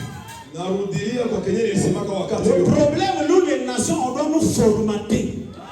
Sisi watu wa mataifa inabidi batuformate. Parce que nous, on ne comprend pas qu'est-ce qu'un prophète. Kwa sababu sisi hatuelewe nabii. Quand Jésus a dit au peuple de crier, le muraille va tomber. Oh là là. Wakati Yesu alisema watu walalamike na ukute tanguka. C'est un prophète qui a parlé. Ni nabii ndio alisema. Donc quand Frère Branham dit ici qu'il faut siffler, Ndugu Branham anasema hapa kama inapasa. si toi tu ne siffles pas, tu es rebelle. Ai. Kama wewe Siffle.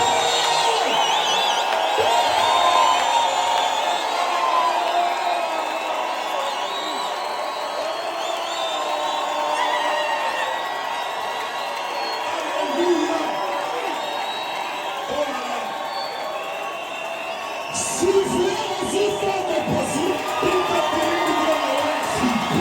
gloire de Dieu.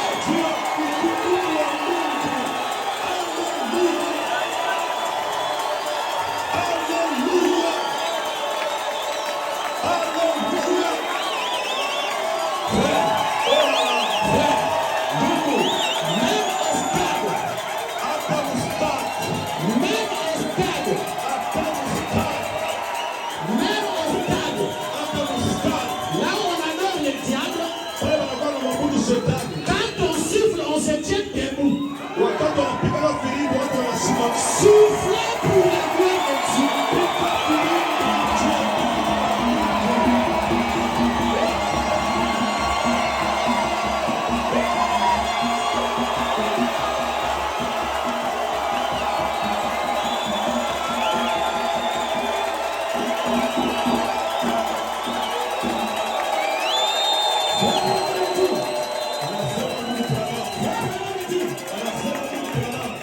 Si vous ne pouvez rien d'autre que taper les mains,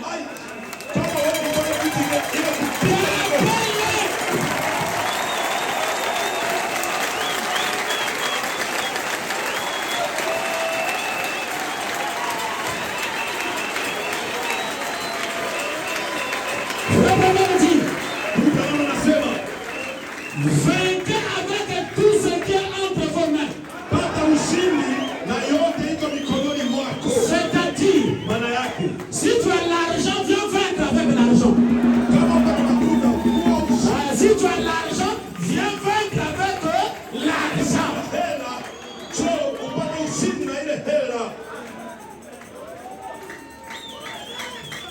Tapez les mains de telle façon que les voisins vous aimeront.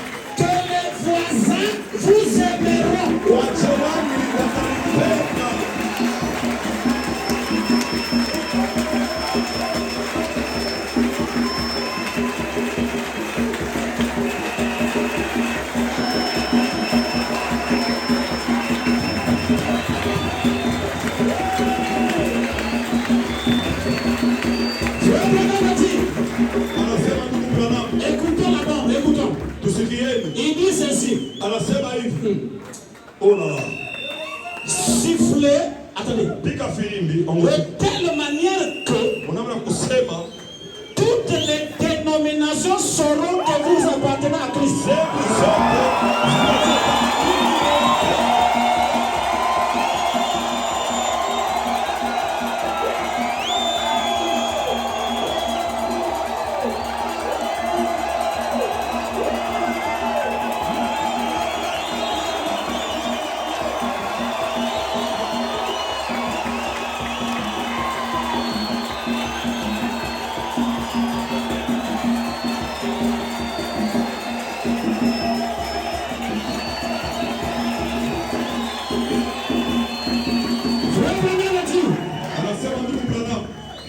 Vainquez-les.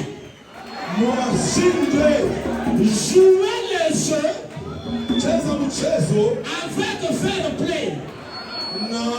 Fair play, c'est-à-dire quand l'autre fait bien, faut dire qu'il a bien fait.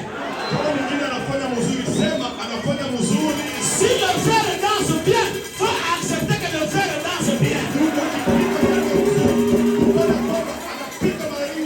Si le frère Nathan fait bien chanter, acceptez qu'il fait bien chanter.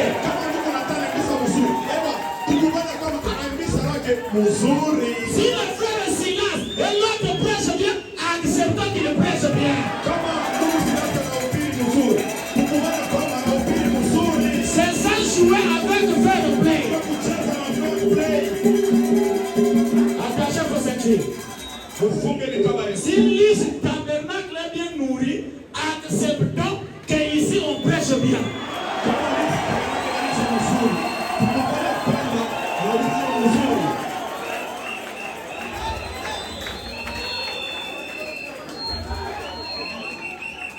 Voilà mon dit.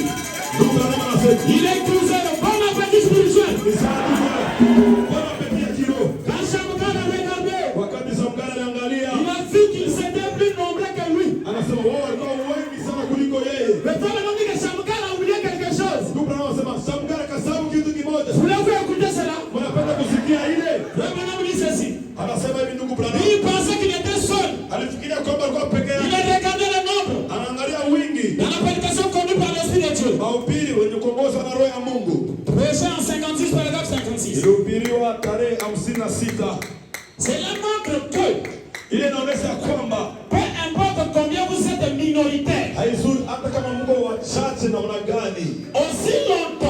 wakati yote ambayo que vous êtes conduits par le Saint-Esprit, umeongozwa na Roho Mtakatifu, une seule personne constitue la majorité. mtu mmoja anakuwa wengi kabisa, anaweza watu wengi. Une seule personne qui a le Saint-Esprit Mtu mmoja anakuwa Roho Mtakatifu est plus que 600 Philistins. ni zidi ya Wafilistini 600. J'ajoute, frère Manambises, Naongeza, ndugu Branham anasema hivi, Dieu commissionna Moïse, Mungu akimpa Musa kazi, paragraphe 48. nukta yake 40. Eh bien, mzuri, je vais vous le dire. nataka kuambia nayo, Voici ce que je trouve. oneni kenye minapata La plus grande puissance au monde, uwezo mnene sana duniani, ce n'est pas la bombe atomique, haiko ile kombora inaitwa atomiki, mais lakini un croyant qui est en contact avec son créateur. mwenye kukutana na muumbaji wake. La plus grande force sur la terre, Nguvu mnene sana duniani qui dépasse les bombes de la Russie. inashindia ile kombora ya Kurusia. Un croyant qui est en contact avec le créateur. Mwaminifu mwenye kukutana na muumbaji. Frère, quand tu es là, Ndugu, vile uko pale tu es plus que toutes les bombes des Américains. unashindia kombora zote ya watu wa Amerika. C'est pourquoi, Ndio kwa maana si tu vas louer dans la maison d'un sorcier, kama unaenda kulipia nyumba ya mlozi, on va te faire sortir de la parcelle.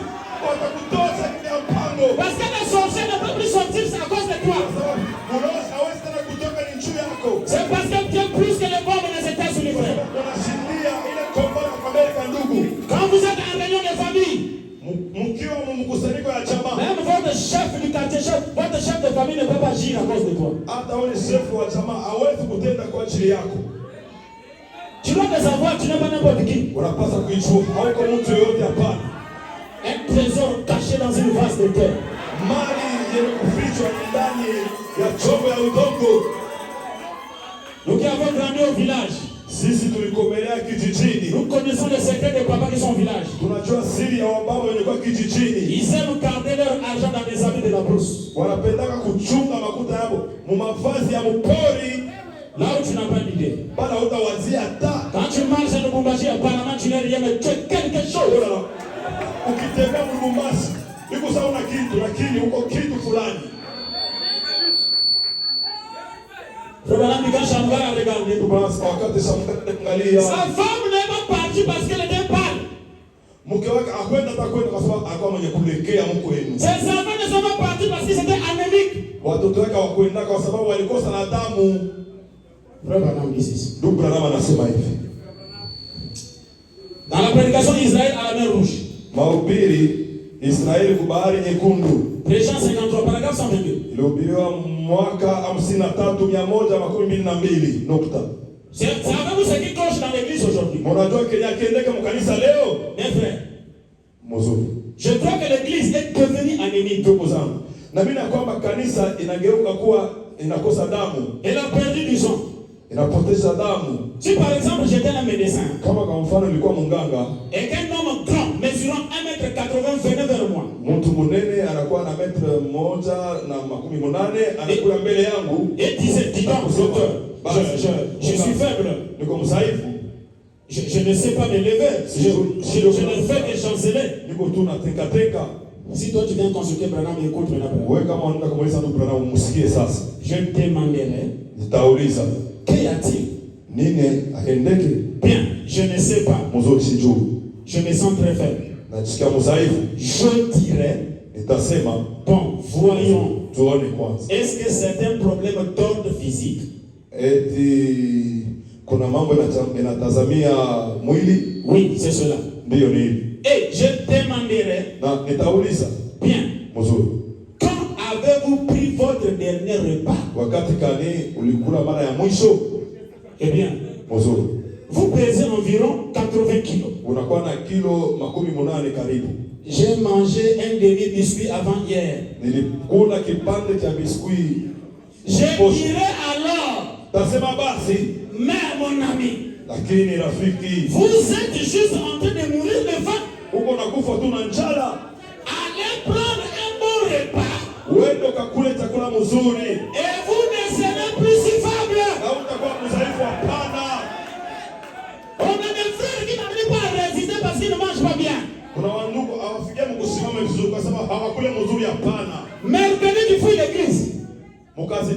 unakimbia kanisa. Vendredi tu fuis. Siku ya Ijumaa unakimbia. Dimanche tu apparais. Musiku ya yenda unatokelea. Le Dieu anémique. Ebo, hauna na damu wewe. Nous ici, Sisi hapa nous mangeons mercredi. tunakula mercredi. Nous mangeons vendredi. Tunakula vendredi. Nous mangeons dimanche. Tunakula dimanche. Je cours hein, pour terminer. Naenda mbio ili nimalize. Frère Branham dit ceci. Anasema Hébreux chapitre 7, première partie. Waebrania 7 sehemu kipande 217. 217. Seigneur, Bwana, ce sont là des enseignements solides. hapa ni mafundisho ya nguvu. Il est temps pour cette petite église Anasema ni wakati sasa njoo hii kanisa mdogo de prendre de la viande kula kwa nyama, et non plus le lait de la parole. sio tena maziwa ya neno.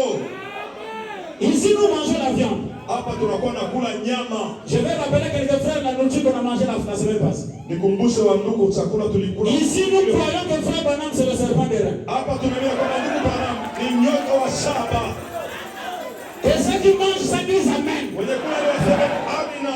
Ici nous croyons que frère Branham c'est le pouvoir d'achat. Hapa tunaamini kwamba ndugu Branham ni uwezo ya kununua nayo. Voilà ce que nous mangeons ici. Ndio kenye tunakula Et kama. avec ça on peut résister devant les Philistins. Na ile pamoja tunaweza kusimama mbele ya Wafilistini.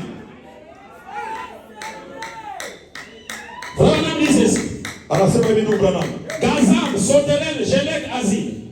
Banjo Gazam, Soterel, Jelek, Azir. Prêchant 59. Paragraphe 19. wale vidudu yote nukta yake 59. Mais, Sasa cependant, hata vile une église sans doctrine kanisa bila mafundisho est juste comme une méduse. iko sawa kile wanaita meduse. Il n'a pas de colonne vertébrale. Ana na ile colonne vertébrale. Il n'a pas de colonne vertébrale. Ana na ile msiba katikati hapana. Ainsi, Hivi basi il nous faut avoir une colonne vertébrale là. tunalazimishwa kuwa na ile colonne vertébrale pale.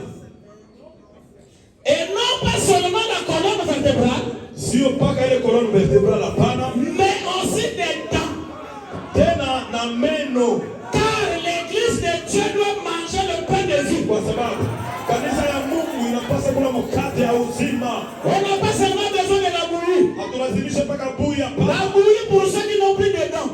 Bui ni njia wale wana tena na meno hapana. Frère Branham dit la mère elle nourrit la chair à ses bébés. Ndio wanasema mama tai analishaka watoto yake mpaka nyama, alikule nyama. Un bébé qui vient de naître. Mtoto anatoka kuzalika. Dieu dans la chair de même dit amen. Mungu ndani ya mwili wa mtu sema amina. Et le bébé dit amen. Na bebe anasema amina. Non, pasteur, tu sais qu'il y a des nouveaux parmi nous, il faut doser. Sasa katikati. Si ce sont des aigles, ils vont dire amen. Anasema amina. Dieu a dit à frère Branham, Mungu akamwambia ndugu, à l'âge de 7 ans, miaka 7 ne bois pas, usikune ne hapana. fume pas, Usifute ne hapana. fume pas encore. Usitafune mwili wako. Prédication tue. Mahubiri ya nguvu À 7 ans, na miaka 7. dans la prédication, il y a ainsi plus que Salomon. Mahubiri hapa kuna siri ya Solomoni. C'est là où je vais terminer. Ni hapo utamalizia. Après, les frères Nathan va nous faire danser pendant même 5 minutes, après nous sortons. Kisha ndugu Nathan anatuibisha kwa dakika Je 5. crois sans l'ombre d'un doute que les malades sont guéris. Naamini bila kivuli ya shaka kwamba wagonjwa wanapona. J'ai une fois de bulldog, je ne raisonne pas. Je ne raisonne pas d'avoir comment Dieu va guérir. Ça va se faire comment? Dieu a parlé, Dieu a pensé, le prophète a parlé, moi je crois. Le message faut la croire comme dans l'armée. Quand le chef vous parle, il faut dire à vos autres. Dans l'armée, on ne raisonne pas. Si le général te dit, tu vas à Kasumbalès à pied, on ne demande pas le transport. Tu t'arranges de trouver le transport en cours de route. C'est ça l'armée. Mais chef, mais où est le déplacement? Tu vois la tenue? Lui aussi, il est en route. Vous êtes bagarré ici là? Vous voulez que je vous libère? Donnez 4 000 $. Il a trouvé le transport. Bon. Dieu nous a envoyé sur la terre. Il nous a donné la tenue. Nous trouverons le transport en cours de route.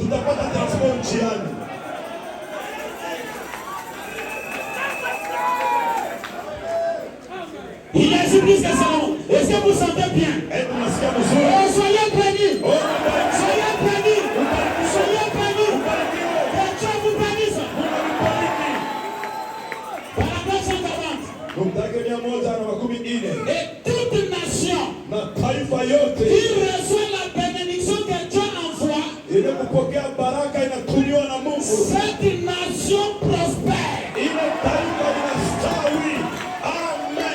J'amène ça ici. Toute église qui envoie, qui reçoit la bénédiction que Dieu envoie, cette église prospère. Je vous le dis.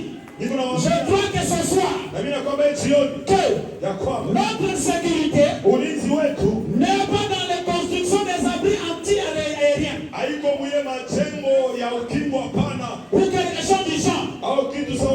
Je crois que notre protection est faite de plumes.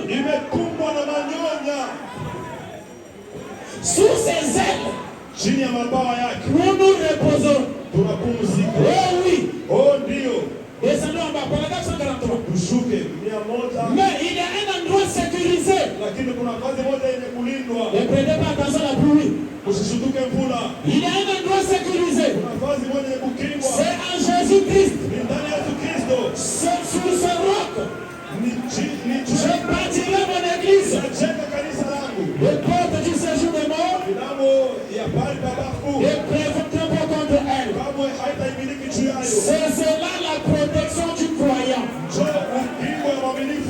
Juste sous les ailes, il demeurait en sécurité. Certainement. Que Dieu vous bénisse. Que Dieu vous bénisse. Que Dieu vous bénisse. Que Dieu vous bénisse. Alléluia. Est-ce qu'on peut danser pendant 5 minutes?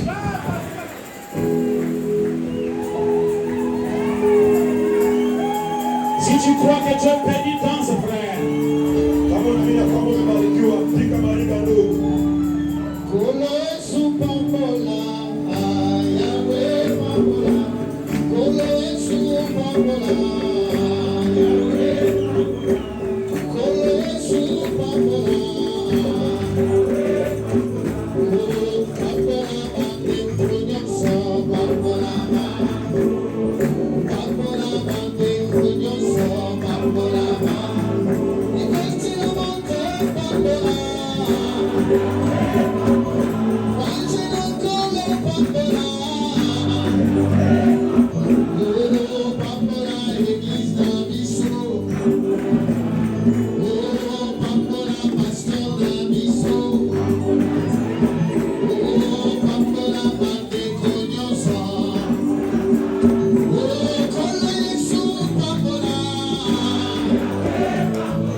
Fâche-toi contre la fatigue.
Est-ce que tu peux remercier le Seigneur?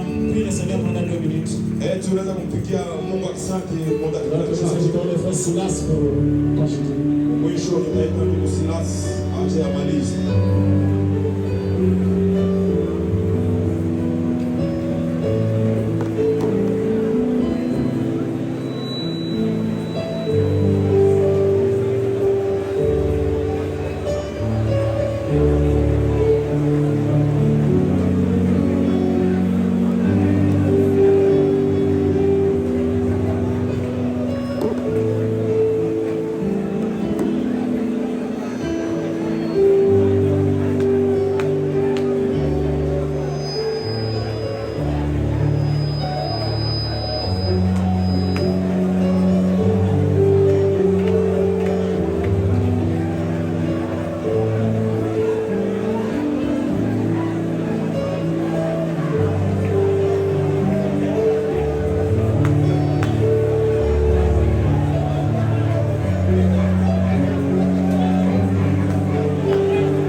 Shamka. Nous croyons que nous étions seuls, Seigneur Jésus. Mais quelle joie nous avons ce matin. D'entendre que nous n'étions pas seuls sur le chemin, Seigneur. Père, lorsque la maladie nous a menacés, nous avons cru que nous étions seuls. Nous avons passé toutes ces années, Papa, en comptant le nombre de nos ennemis, Seigneur. Mais nous avons oublié que le jour d'ange était à côté de nous. Dieu d'amour et Dieu de miséricorde. Quand la pauvreté frappait, nous avons compté le nombre, Seigneur Jésus, de nos adversaires, de nos maladies, de tout ce qui nous causait des souffrances. Mais ce matin, nous avons appris. Et ce matin, nous avions vu que nous sommes pas seuls.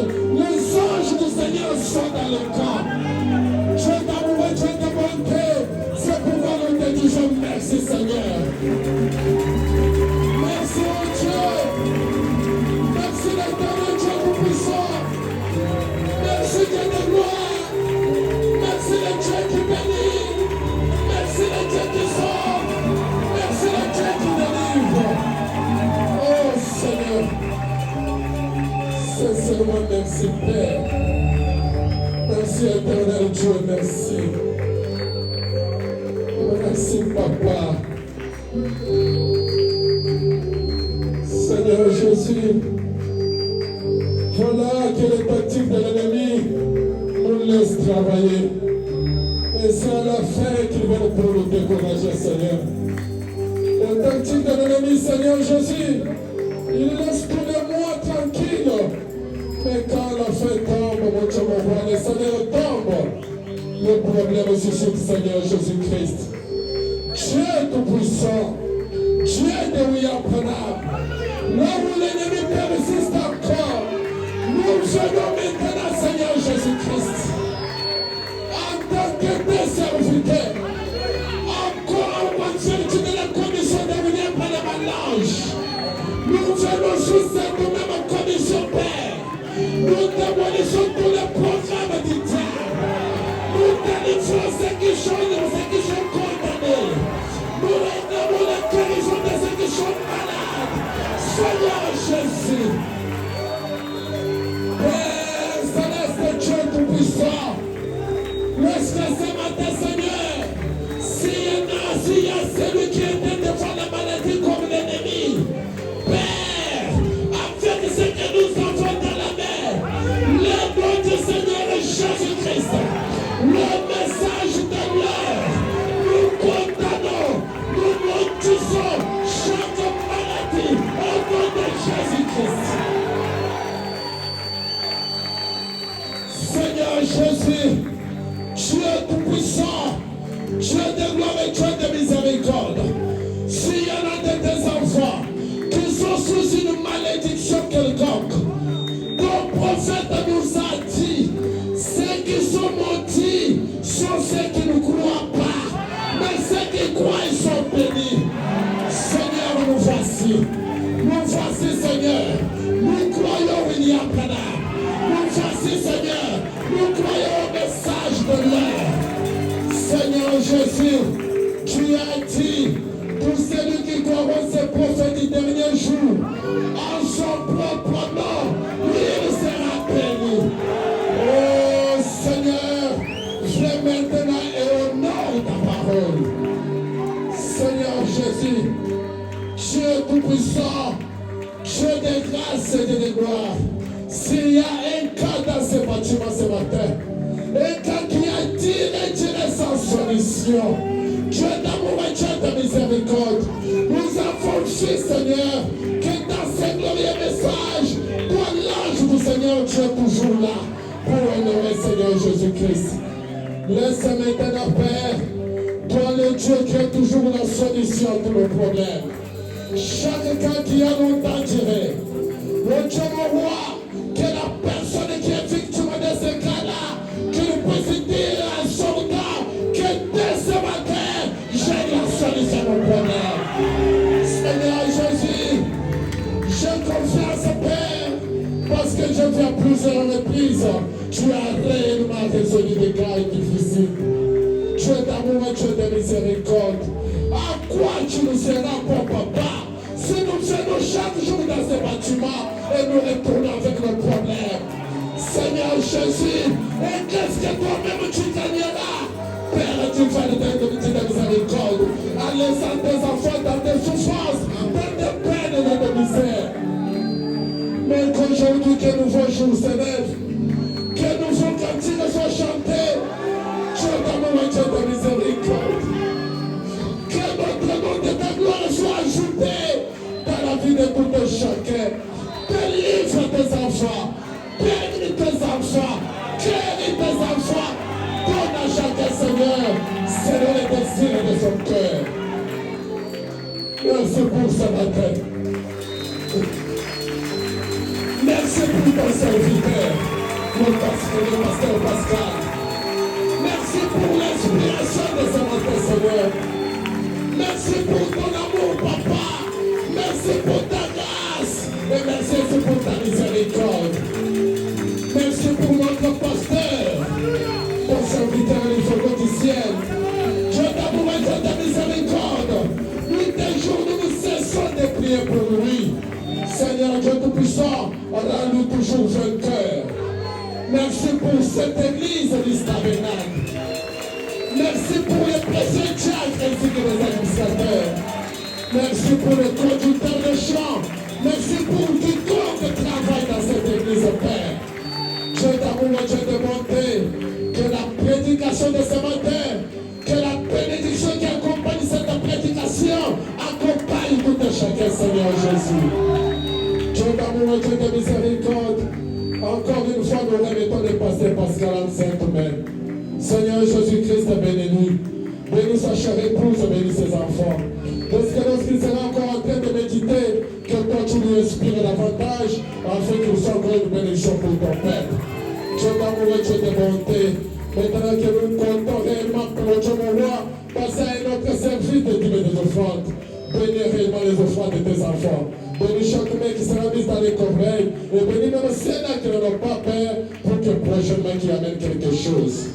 Dieu d'amour et Dieu de miséricorde.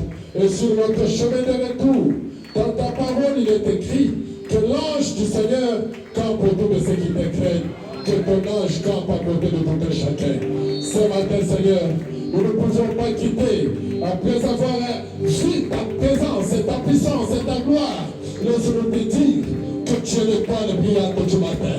Tu es le lys de la famille. Tu es l'alpha et l'oméga. Tu es le grand El Shaddai.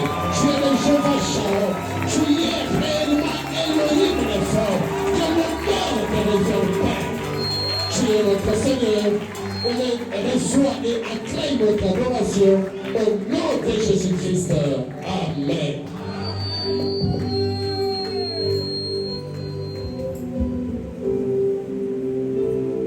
Je vous bénisse.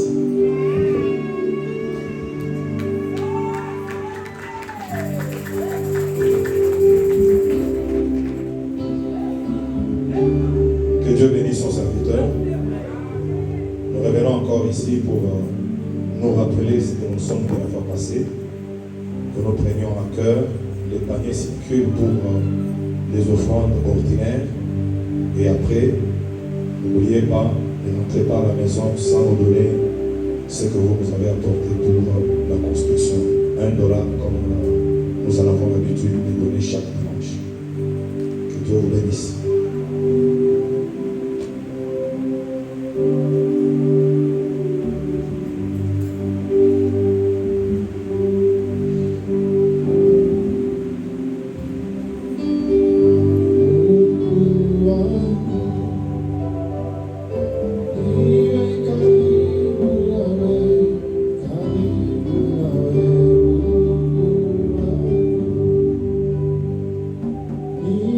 Carry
garder tout ce qui t'appartient. Oh, non, non, non, je n'en veux pas, je n'en veux pas, je n'en veux pas. Non, non, non, je n'en veux pas. Non, non, non, non, je n'en veux pas.